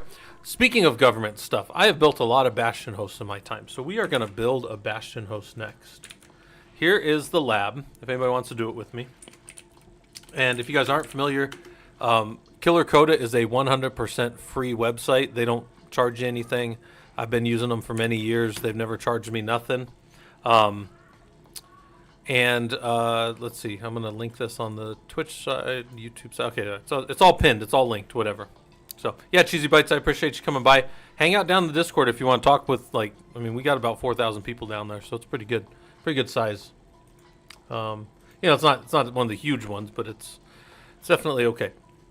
So, what does this thing say? If I go right here and I open this image in a new tab, this is what we're doing right here. We're going to take an outside system like Control Plane. We're going to SSH over to a Bastion system with a jailed user and then have a simulated air gap. You know what's funny is I think I forgot to merge somebody did a pull request the other day in the labs, and I think I forgot to pull over. I think they might have put a new picture for me. Because this is the first part, right? We're going to build this jail first, and then we're going to do the Bastion next. So let's see if his image is there, and if not, I might have to go pull somebody's. This is like a pull request from like 3 weeks ago. I'm the worst. But okay, so here's our picture. We can always refer to our picture. All I did was right-click and open it in a new tab. You can do that in pretty much any browser on any system. Maybe not on a Mac because you don't have a right-click, but I don't know what you guys would do. Your team is planning on building a Bastion system. You've tested functionality of a jail in a previous lab. For this lab, you're going to simulate an air-gap system connection via Bastion. So build a jail on node 01 at var chroot. Add a basic framework to the jail so that you can properly function, right? If we're going to be in the process of jailing users and processes, like if that's going to be a function of things that we do, we need to understand how to make them still able to at least work. I just want to be morbid for a second because jailing is kind of a morbid thing if you think about it. if I wanted to make a jail completely secure, and I told you, yeah, just give me the prisoners, and then the next week you come back and I'm like, yeah, jail's perfectly secure. Give me 24 new prisoners. And you're like, what'd you do with the old ones? And I'm like, oh, well, see, I've got this system. I put them in their jail cells and close them up tight. They can't get any air. They die. And then you're like, well, Scott, you're not jailing people. You're fucking burying them, right? Like, that's not a jail. My point in saying that is, I know it's morbid, but if you can jail a process so it can't function, but what would be the use of that? Why don't you just not let the process run? Does that make sense? If we're in the business of jailing systems and users and stuff, the jail has to be at least functional to do the minimum thing. I don't know. Hopefully that makes sense. I'm trying to like make that, as simple as possible. But all right, so we'll give them basic. My point is, if I threw a person in a hole and didn't give them like some water and a bucket to crap in and the ability to breathe air, they would go away pretty quick, and then I could just throw somebody else in that hole. But I would not be jailing people. I would be killing them, right? It's the same thing with processes. All right, so let's SSH to node 01. We're going to turn node 01 into a jail. We're going to make that directory var chroot, and we're going to populate that with a bunch of files. And the files are things that are needed. In fact, in this case, we're going to do directories like bin, lib64, dev, etc, home, user bin, libx8664, Linux GNU, and then we're going to go and look in there and see that we populated, here's all these files. Because any process that we jail is going to think that var chroot / that slash right there, that you don't see but is there, is the root of its file system. So everything that it wants to execute is going to be from there. So let's go copy in some minimal executables so it can work. Well, if I'm going to drop you in a jail as a user, I have to give you bash. Well, I could give you C shell or T shell, but that would cause all kinds of other problems for the average user. Let's just give ourselves bash. We're going to have bash. Bash has a whole bunch of built-in functions, but not a lot of built-in applications. Those applications get layered on separate.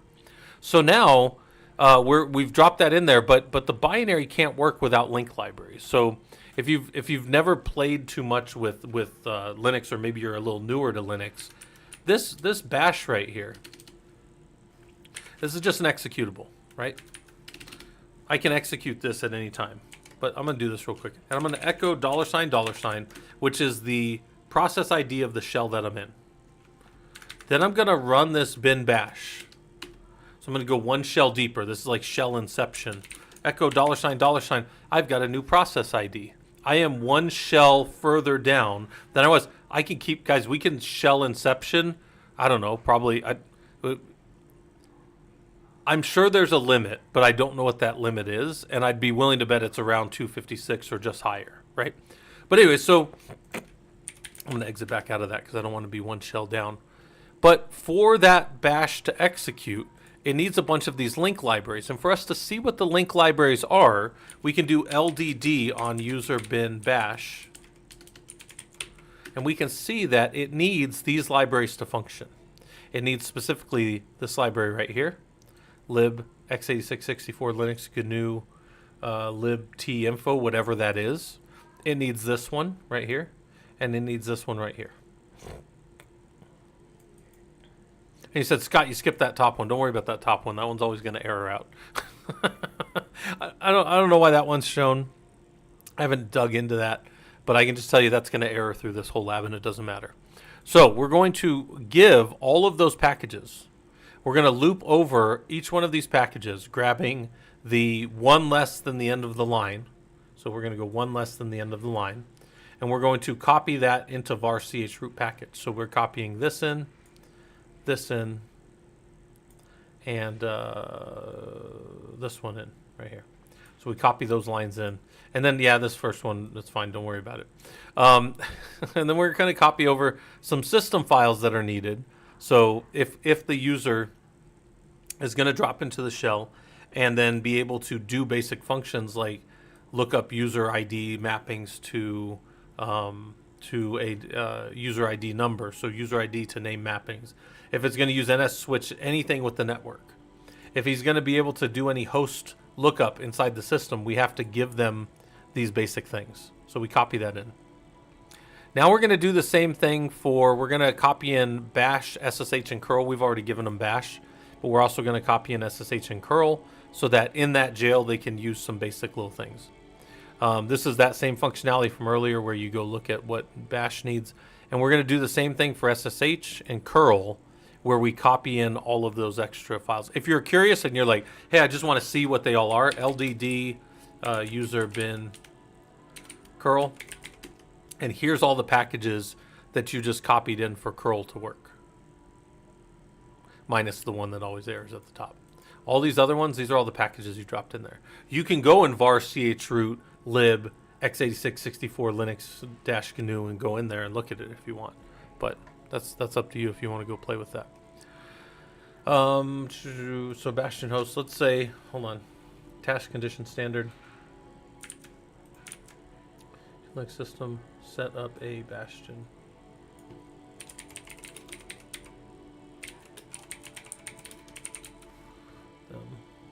Standard. Login. All right. So those are the things you're going to do. Now, if you're going to be giving them a jail, you also have to give them these basic things: dev null, dev tty, dev 0, dev random, and dev urandom. If you don't give them these basic, they're all actually mknod makes block devices. So these are all kind of considered special devices in the system that the user can use or the process can call. Dev null is your trash can. Dev tty is a terminal. Dev 0 is grabbing zeros off of the command, off of the processor. Dev random is calling random ones and zeros off the processor, but it has to be seeded with like disk and other entropy. And then dev urandom generates its own entropy, so it doesn't need it. These are almost never going to matter until they do. The difference between these almost never matters until it does. And there's one of our guys that comes and talks to the group. In fact, I think we have him on YouTube somewhere from last year when he came to talk. And he explains how these boxes they were standing up were taking like 20 minutes to stand up. But when they built them, when they were making them, they stood up in like 3 seconds. But then when they were doing it through the automated pipeline, and it's because they were using dev random and waiting for disk entropy, just disk noise and stuff to happen so that it would have randomness to use.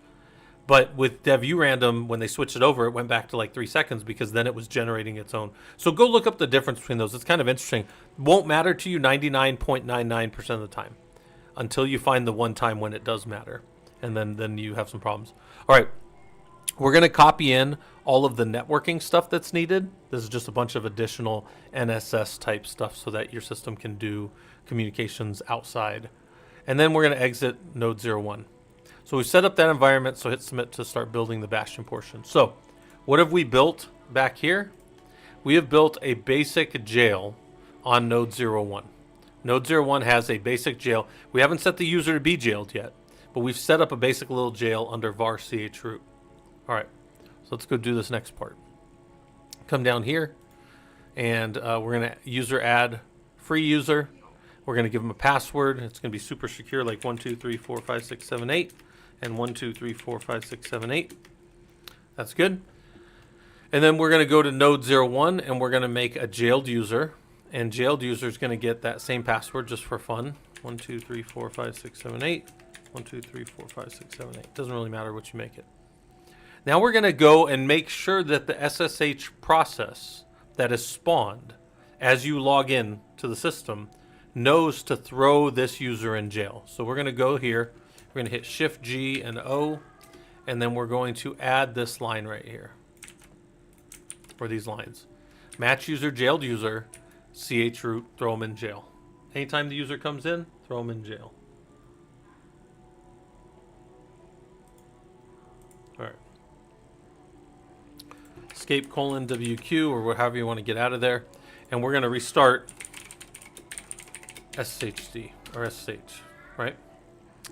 And then if that's worked, right, then when jailed user jumps in, they're going to immediately get dropped down in there. But just getting dropped in there isn't going to do all the things we want to make a real Bastion. Now we got to go mess with him.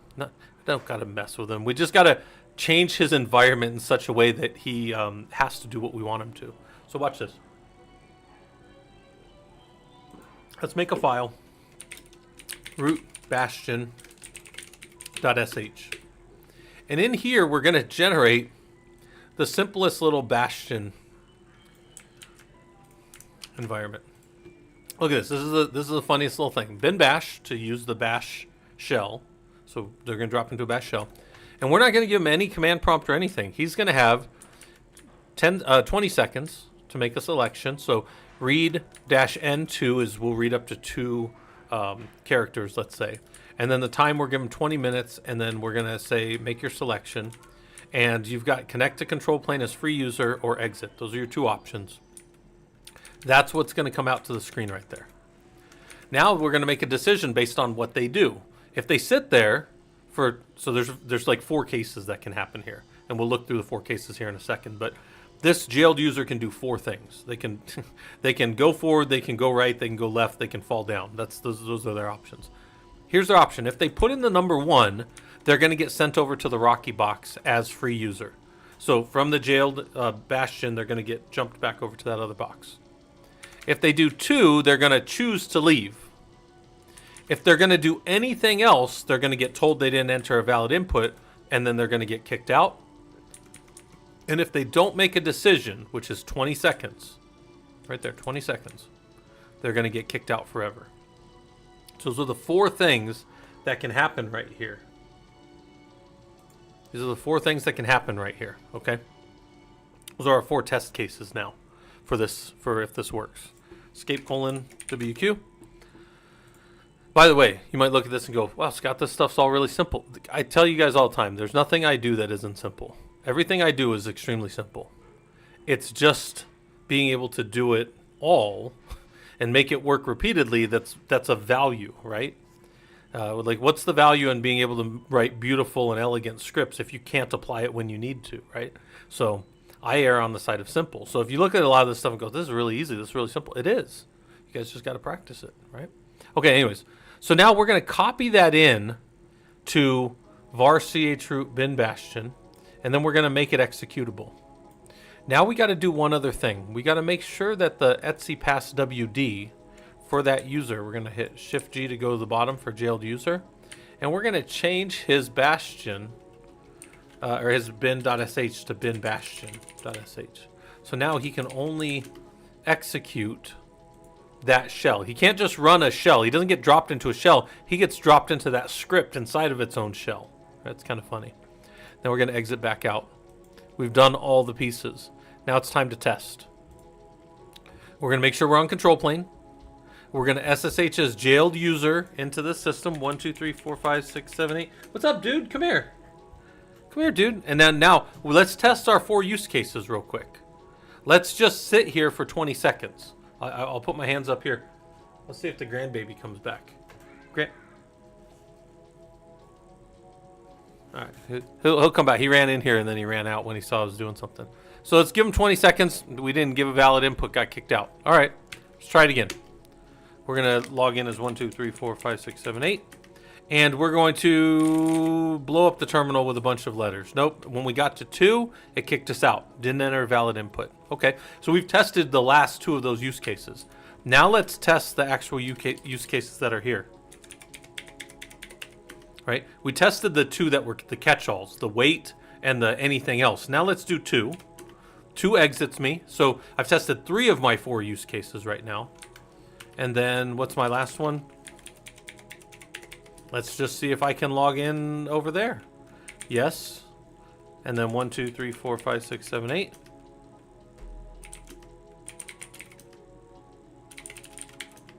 I jump back to control plane. Now I exit. It's going to zipper me all the way back out of both nodes. Not going to stop in the Bastion. I don't have anywhere to land there. I have a defunct now script that just kicks me all the way back out. And we're done. Hit submit to finish the lab. Look at you. You tested everything. And if reflects how your understanding of this topic reflects the image here. So that's the bastion.png, but that's busted. So why is that busted? Hold on. Let's go look at. I didn't realize that thing's been busted the whole time. So why is my text here busted? That's on my finish. Bastion assets bastion.png.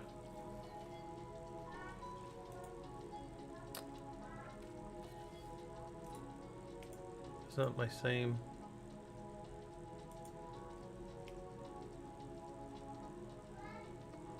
So that's up to Bastion's dot.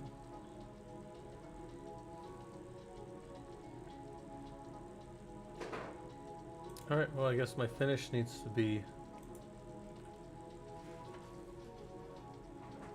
No, finish should be from my directory into... Maybe it wants that? Ah, boo. Boo. I learned something new today. That I'm a dummy.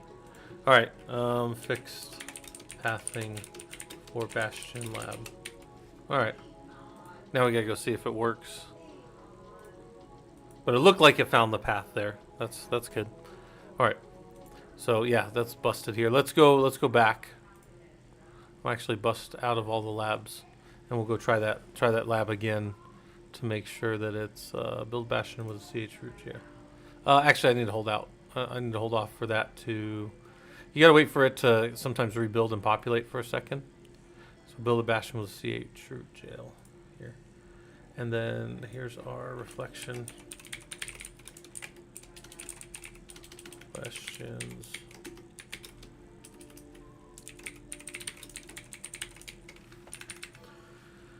All right. Log is Bastion through jailed user. Reflection questions. All right.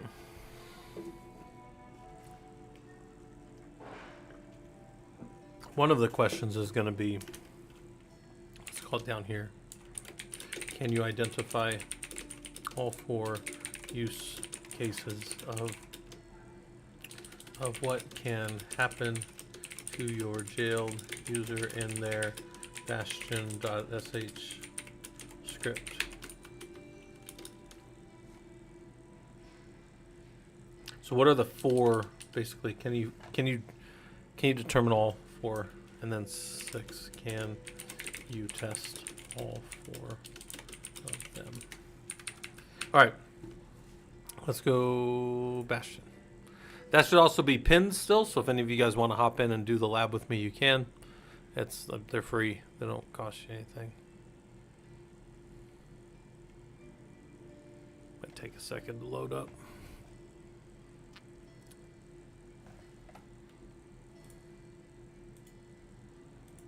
A little bigger. All right, we've already got the Bastion image here, so we know what we're doing, and then this should be free user. But I just never went back and fixed it. So we're gonna hit all the buttons. We're gonna build all the stuff real quick. Copy in everything, store the packages, copy in the extra stuff, copy in the extra packages, make sure that we have all of their link libraries. Good. Okay. Make all of the block devices that are needed. They're special block devices, but and then copy in all the NSS files so that it can communicate with the network, and then we're good. Okay. And then now we're going to come down here. We're going to user add free user and pass WD, which will be okay. And then we'll SSH node 01 and make a jailed user. Oops. Give him a password.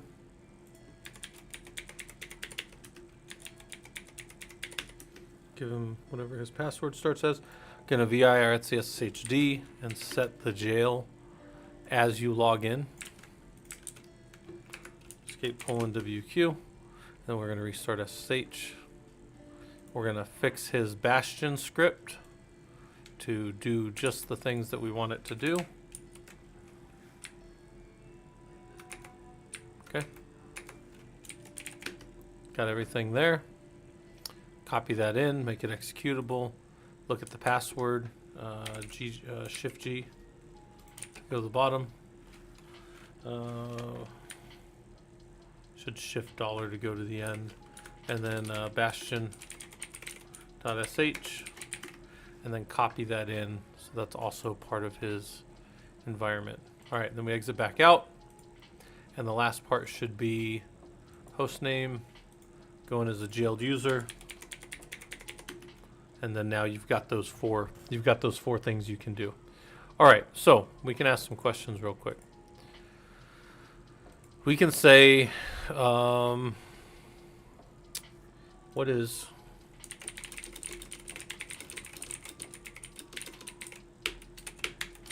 where's the location for the jail on node 01?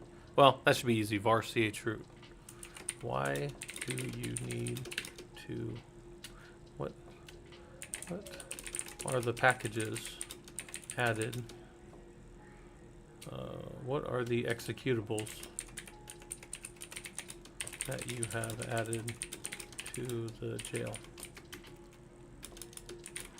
Why do they all need link libraries? What are the etc files that you have?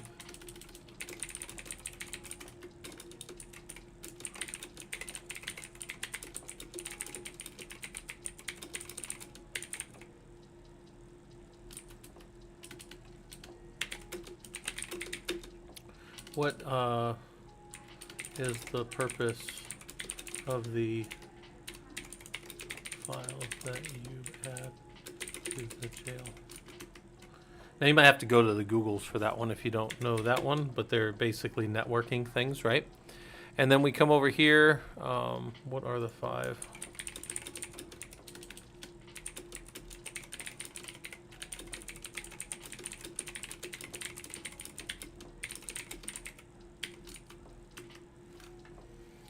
Do I have anything else? Make that at least 6, but do I have any others that I want in here? Let's go look here and say, could you jail?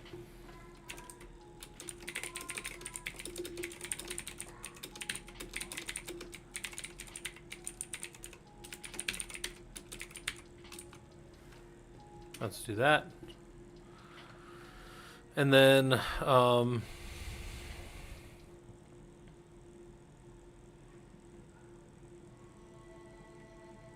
what other things might we want to know out of here? What other things would be useful for you guys to think about? Know all that stuff. Know all that stuff. Yeah. Call that 7. And this will be A. Can you test all 4 of them? And then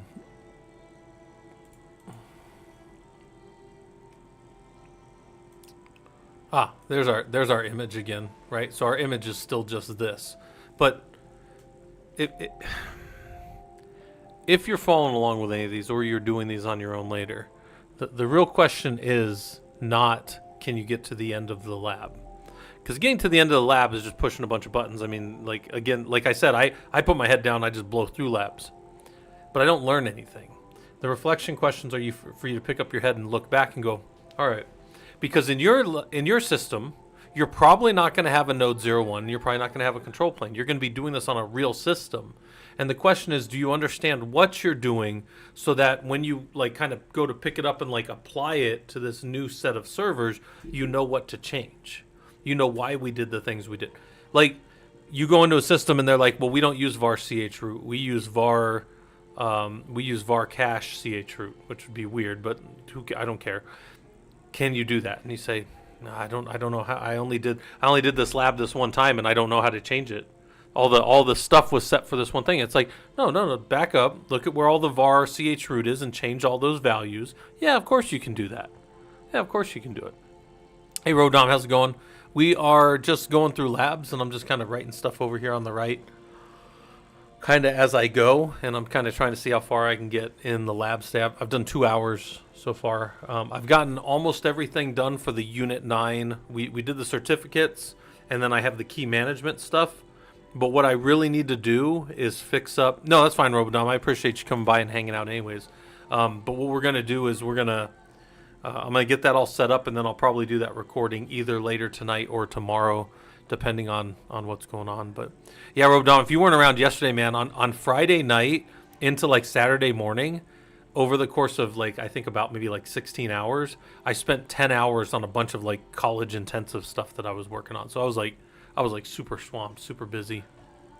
And then I didn't get like the thing that broke, and I had to post this in the Discord. Like the thing that broke was the security engineering course. I didn't have time for it. I thought we had a good meeting, and I hope the guys learned some stuff and we talked through a lot of stuff, but I didn't have everything organized yet.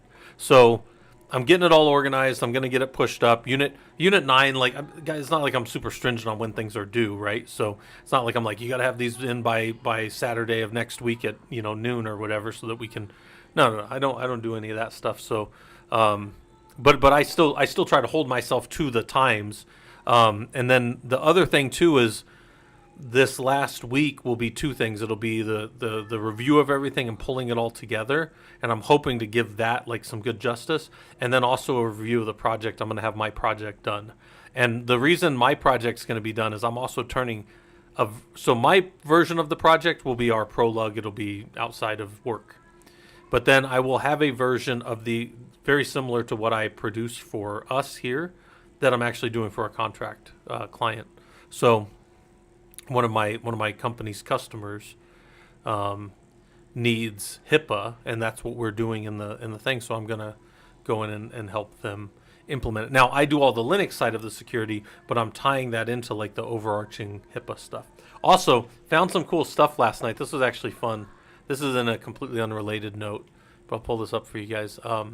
In data analytics, I found out that if you've ever had a data breach affecting more than 500 people, it's been reported to the HHS for HIPAA. So I went and downloaded everything that's ever been out of there from 2009 on. And actually, it's funny, you can go and find some good examples that people have done. But for the people that like doing data analytics in our community, which I know there's a few of them, there's a lot of information there to go and mess around with. And again, there's some really good information and really good kind of interesting stuff in there. Like you could graph all of the stuff that's happened since 2009 by year. You can see when it changed from like mostly thefts were the most common attacks in 2009 all the way to now it's all hacking. That's the actual category for it. And then it's just literally 6,111 records. So all kinds of tasty data for us to mess with for people that are interested in that. And the CSV is like 4 megs. I think it's like 4 megs. But here's the thing. You could also go download it yourself if you want to. But I also put it up there as a CSV if anybody wanted to go chop that up and do some fun stuff with that. All right. So we built our bastion with a simulated air gap, and we did all these things. So I think what we'll do, what is it? It's only 8:43, so it's still pretty early. Yeah, Robodom, we're almost done. Yeah, we're almost done with that one, and then the Linux one is going for the full 16 weeks. The security engineering one is going to stop at 10 weeks. I was going to add 2 more weeks for like review stuff, but there's so much stuff that like I would end up making it like a 16-week course. So we're just gonna do it nice and succinct, 10 weeks for the security engineering course, and then it's for people that don't know, these courses are free, and then also. They're also not only free, but they're also online. So the guys have done this awesome job of putting all of our lab stuff up here. So if anybody wants that, here you go. There's the syllabus for the admin course. And then if you guys need the PSC for the security course, here's the security course as well. So like the guys have been putting all that stuff together and doing all that. So I think that's really awesome that they've been, putting so much time into that. Actually, there's a writers group in, I don't know, about 7 hours or so where you could hang out with the other guys and you can get some experience with this. One of the coolest things about this is the security course isn't quite done yet, but when it is done, you'll be able to go here and you can just look at this in a one long PDF and then you could just print it as a PDF on your system if you wanted. You can also look at it in all kinds of different, I like it in dark mode, but you can look at this in all kinds of different modes.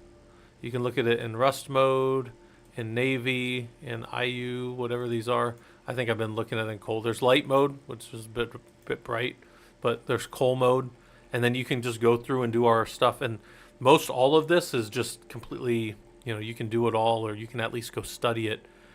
They've been tying in, so like in the security engineering course, as I record each of these, they've been putting the YouTubes in there as well. And we have all the way up through Unit 8 record. I haven't recorded Unit 9 yet, but that'll probably be going later today. Yeah, but here's a bunch of stuff with like MariaDB and Stigs and just all kinds of stuff. And then you get into Unit 2 and just keep going, right? It's all free. It's all a labor of, I would say a labor of love, but it's more of like a labor of trying to get you guys into Linux. And I guess you got to love Linux to do it professionally, but at least it's something. Well, you don't have to love it to do it professionally, but I think to excel in it, you have to love it, right? You have to want to do this stuff and want to get better at this. So, all right, so that was our Bastion lab. So we did the digging deeper with this. So this was that lab. This was this one. Building a Bastion host. All right, Stig remediation, fail to ban. So we got some fail to ban ones we can build out. We've got the Kafka to Loki logging. OS Stig remediation. I think honestly that this one's was only going slow earlier because we had other stuff going on. So the lab's probably fine. I'm trying to think of if we want to keep digging in on any of these right now. Let's see. We could do the key one real quick. Where's my home lab here? Let's go grab all these. SAR. This. And that was our generation of the other lab. Let's go. Let's just clear this up. We don't need this. All right. We'll do that one later. We'll build that out later. Pull this up again.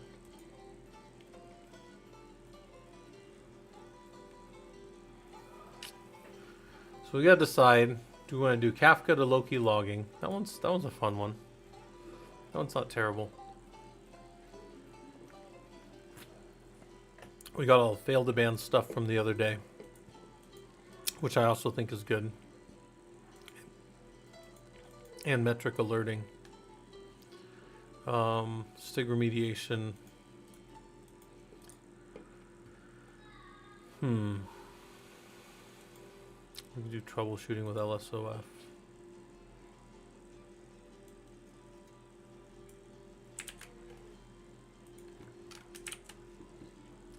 Task.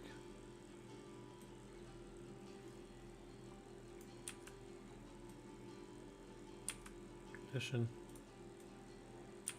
Standard.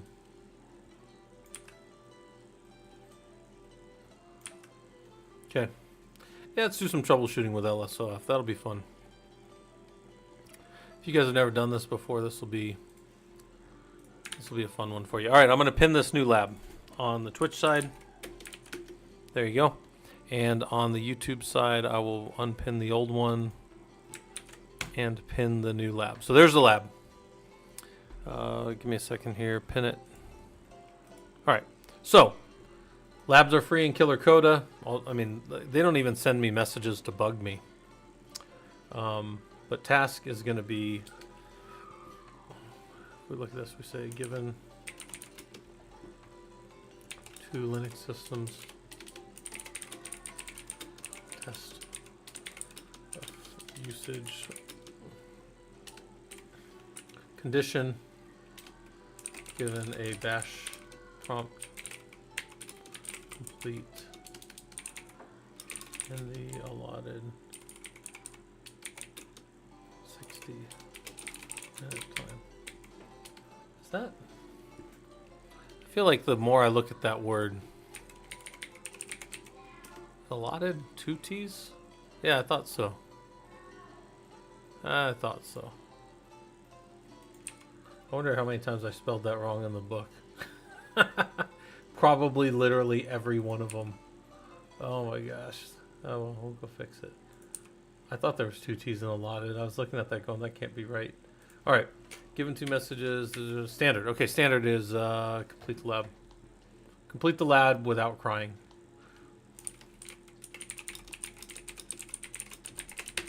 That's the standard for this lab. Complete it without crying. All right, no, you guys shouldn't be crying anyways. This stuff's I don't want to say it's easy, but what I'm saying is like I make this digestible, I think, for you guys, where you can just go and push the button and see what happens. So the first thing we need to do is set up an NFS share for our LSOF testing. So we're going to deploy the NFS server on Node 01, share out any file systems, and then make sure it works. So SSH to Node 01, install it, check the NFS service to make sure it's running, and see if anything's shared out. There's not going to be anything shared out yet. And this first part greatly mirrors this other lab that we already have. So we're not going to spend a lot of time, but 2049, we got NFS running. Now we're going to make a share and change that to nobody and no group as the owner, which is fine. And then we're going to VI our Etsy exports, and we're going to allow, if I hit Shift G, we're going to allow share to be read by anybody with these defaults. Right there. That's what it says right there. Add the line to the bottom of Etsy exports. Escape : WQ. And then show mount. We're going to restart it, and we're going to look and see that share is now exported out of the system. With no restrictions, in fact. Well, the restrictions that we put in here, but we let it read write, so people can read and write to it. Cool. All right, you just gotta mount it. So we exit back to control plane. Go to the second part. Now that we've set up NFS and the share, we have to connect to it from control plane. So we're going to install the common client so that we can install and we'll mount NFS shares from here. And then if we do just a fun thing real quick here, I should probably really just have this first so you guys can see it. But if you do a df-h right here, you don't see mounted separately. Then you're going to mount it, and then you're going to go look, and you're going to see now it's mounted off of Node 01. So the /mount directory is no longer pointing to a local file system. It's now going off of Node 01 node. So it's across the way. Touch a file in there, look at the file. It's got nobody and no group, but I just made it as root. So why did that happen, right? So that's a good one to ask. Let's go back real quick, and we'll just make sure that there's no other questions that we need to ask.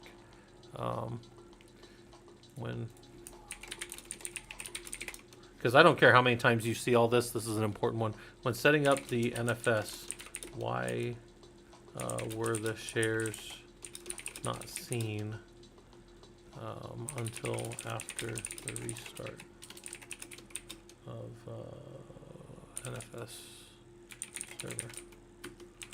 So when setting up the NFS, when you just set the Etsy exports up, if you were to do a show mount -e, you wouldn't see those. But why is that? And I don't actually make you see that, but that is a true thing.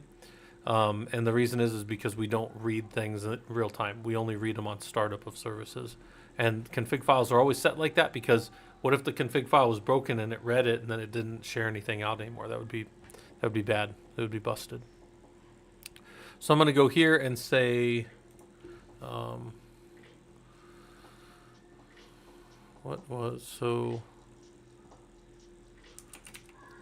why was the file created?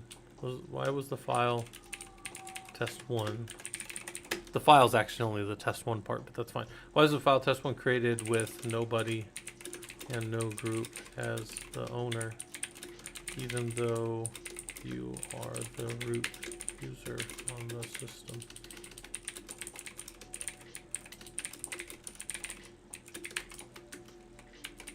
So why is the file mount test1 created with nobody and no group as the owner, even though you're the root user here? Why is that? Does it have something to do with this? Are there values in there that are defaults?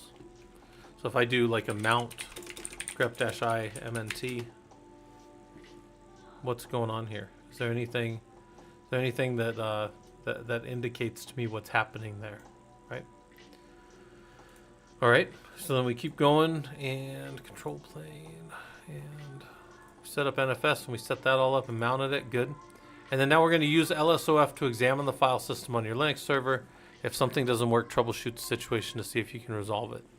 So let's LSOF/MNT, and there's nothing. Then let's CD to /MNT and do that same LSOF again. And now there's a whole bunch of processes that are using that directory. What are those processes? Are they related to me being in that directory? Because I just changed directories into it. So in my head, I'm kind of standing in /MNT right now. Well, if I do an echo $$, my bash prompt is my bash shell that I'm in is 29628. Is that one of the ones that's up here in the process ID? Sure does look like it. So, we could ask, what was I going to ask here? I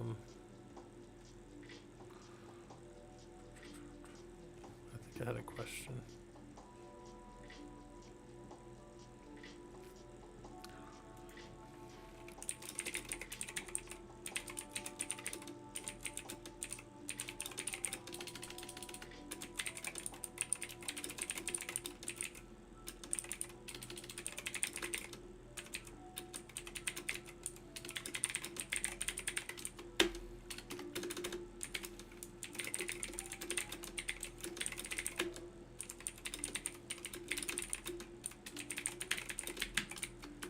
Yeah, and then do you see the PID of your bash shell in there now? And the answer should be yes. Then we're going to try to unmount mount. And did it work? Why or why not? What's the system saying? Why couldn't you mount while you were in the directory? Well, the technical reason is because you can't unmount a directory that's in use by default. And what's using it is your foot in it.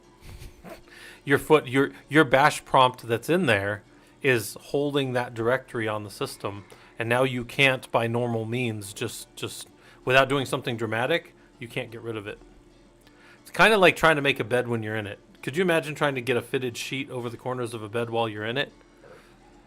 And I'm sure somebody thinks they can do it, but if you're going to try to do it, make sure you post that shit on the internet, because I guarantee you're not going to do it, and I guarantee it's going to be funny. To try to put a fitted sheet on a bed while you're in it, not happening. But anyways, all right, so I digress. So unmount-L, or umount-L, and then we do a df-h, and that's weird. I'm not in a file system anymore. So I got this weird error. No file system processed. Why did you see process?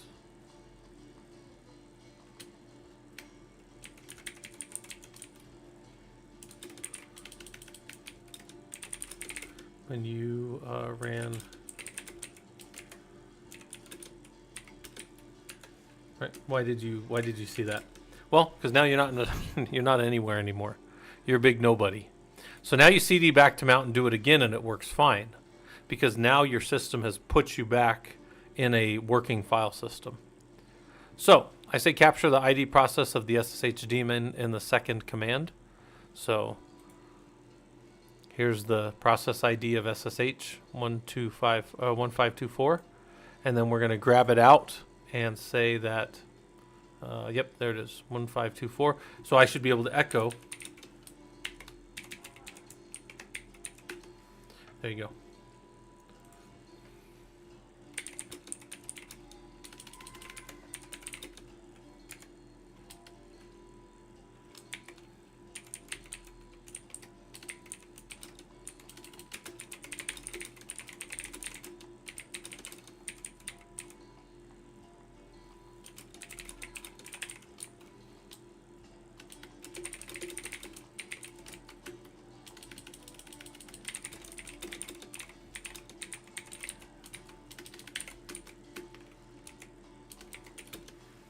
All right, what's the PID of the daemon? So now we see SSHD, and that listener is 1524 as the process ID. Started by the systemd process on our system. Cool. Now let's go look at LSOF for 1524. So this is going to be 1524. And here's all the things that SSHD is looking at or touching as a process in our system.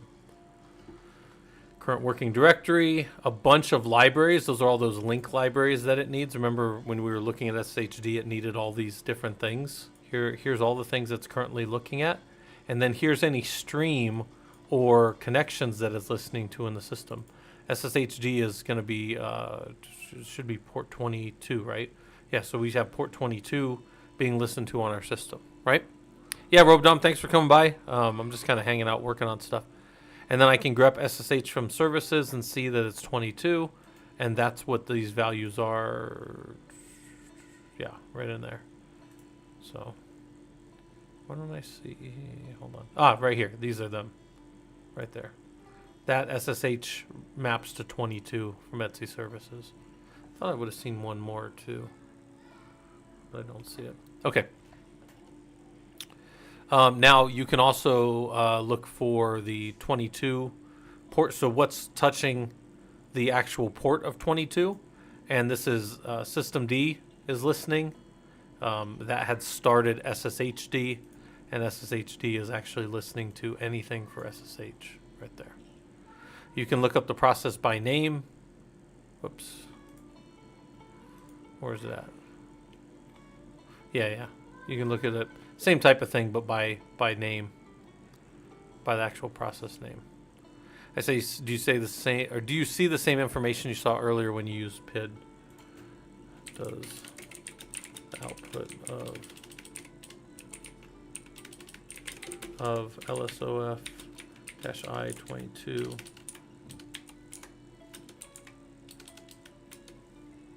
whoops, not I22P. SSHD PID and LSOF-C. Is that a capital C? Lowercase c. SSHD match. Why do you think that is? It is. That's actually really funny. Have you guys ever deleted something out of Vault? If you ever delete a user out of Vault or delete a secret out of Vault, Vault comes back with secret deleted if it ever existed. It's a very non-committal. It's like, if it existed, I deleted it. But if it didn't, I didn't give you an error, so you don't know. It's kind of funny. It's not going to tell you if it was there or not. I think that's actually really funny. So if you ever delete, if you ever delete like a whole secret list or a key value store or something out of Vault, if you're ever doing your Vault Associate or you're ever using Vault professionally from HashiCorp, when you go to delete something, it'll tell you, I deleted it if it was there. That's actually, that's what the message says. If it existed, I've deleted it. But it doesn't commit to you that it did delete it or that there was an error that it wasn't there. It doesn't tell you. So I think that's funny. I think it's super funny, but I mean, I probably am more amused by simple things than most people. All right, we SSH over to control plane, then we do a W, and we see, what do we see here? We should see our terminal, and then we can go LSOF against the terminal that we're in. Wait, do we see our terminal right there? Hold on. It's kind of hard to see. Hold on. Make it smaller.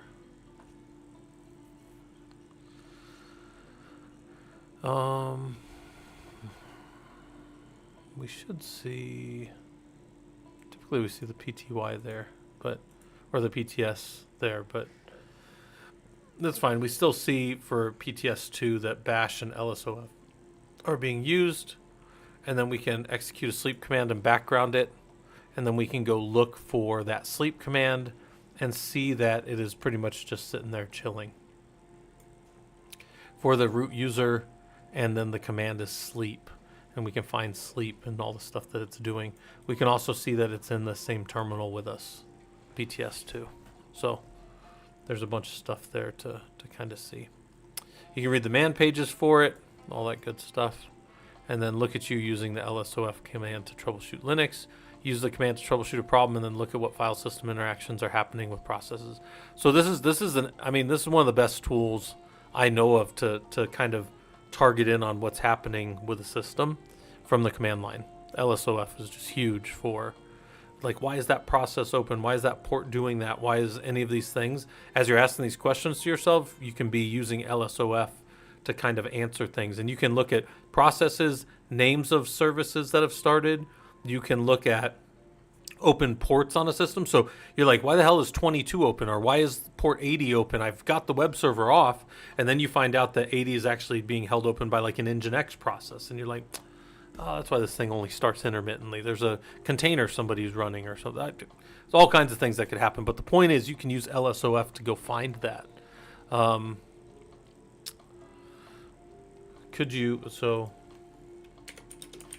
When on the last steps using PTS2 and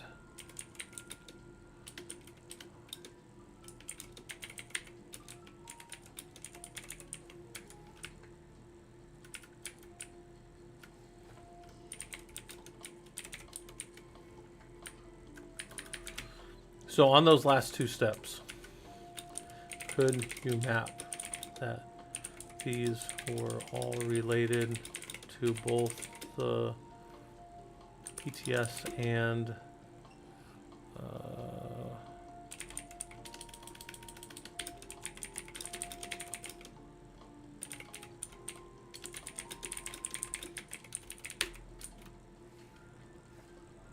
on the last steps, could you basically see how everything mapped together? And I think that you kind of can as you go look at it. See where it's happening. Yeah, kind of see everything mapping up. Okay. Yeah, so LSOF, great tool. I had intended to make a series of these. So LSOF was the first one. The second one that I was going to do was strace and then ltrace. So I have actually part of a lab built for this. So this is the 400 series labs. When you go look at our little lab book, the 400 series labs, troubleshooting with LSOF. Then I was going to do process troubleshooting and monitoring with strace, and then I was also going to do ltrace to show you guys what kind of things are in there. So those are in the works. Those are labs that I still have yet to build but need to in the system here. So all right,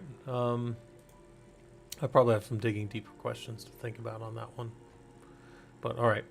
So here's what I'm going to do. I'm going to take all the stuff that we did today. These are all the things that we built, right? Hit Control C.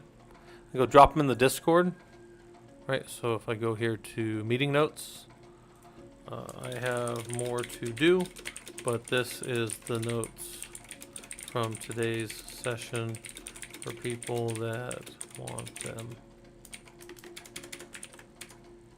Oh, well, it's going to drop it like that. That's fine. There you go. And then now you could just go and grab all that if you guys wanted and go do the labs and ask the questions and dig deeper and all that stuff. I'm eventually going to work these same exact things right here that I'm working on back into the book. So anybody that's bought the book or worked on it, you get all the free updates forever. Like all LeanPub is really cool. If anybody ever buys a LeanPub book, it's always forever. You can just use the book. You get new updates and stuff like that. So, yeah. So let's see. FS share. Okay. So we're at 2.5 hours. Probably call it there. But this is going to be one of those ones where, I really think that you guys can get some value if you get in there and get hands on this stuff. This stuff I just want to say, like, for me, the more you can spend at the command line, the more valuable I think you're going to be, and the more readily available the answers will be when you're sitting in an interview and people are asking you like weird questions and proclivities about stuff. You can at least say, oh, I haven't seen exactly that, but I've done this, which is, a similar type of thing. Like they're asking you about, how to do some type of monitoring with Nagios, and you're like, I never really set that up, but I've definitely sent telemetry data over these different paths, and some of these different labs will get you real close to that, I think. At least being able to talk intelligently to it. So, all right. So what we'll do, we'll call this our little end of stream then. I might be back on later, maybe. If I am on later, it'll be to record some stuff. I'm also probably going to start a little series here going forward where all I do is each individual one of these labs is its own little short. Not a short, like one of those weird ones that people like to watch, but I'm talking like a short of, like 15, 20 minutes of us just going through kind of like a little intensive. And then if anybody, wants to go through that and finds that valuable, then we'll just keep doing that. So, all right. All right, I appreciate everybody coming. I'm going to go ahead and stop this here. I will see some of you guys later on this week. Take care.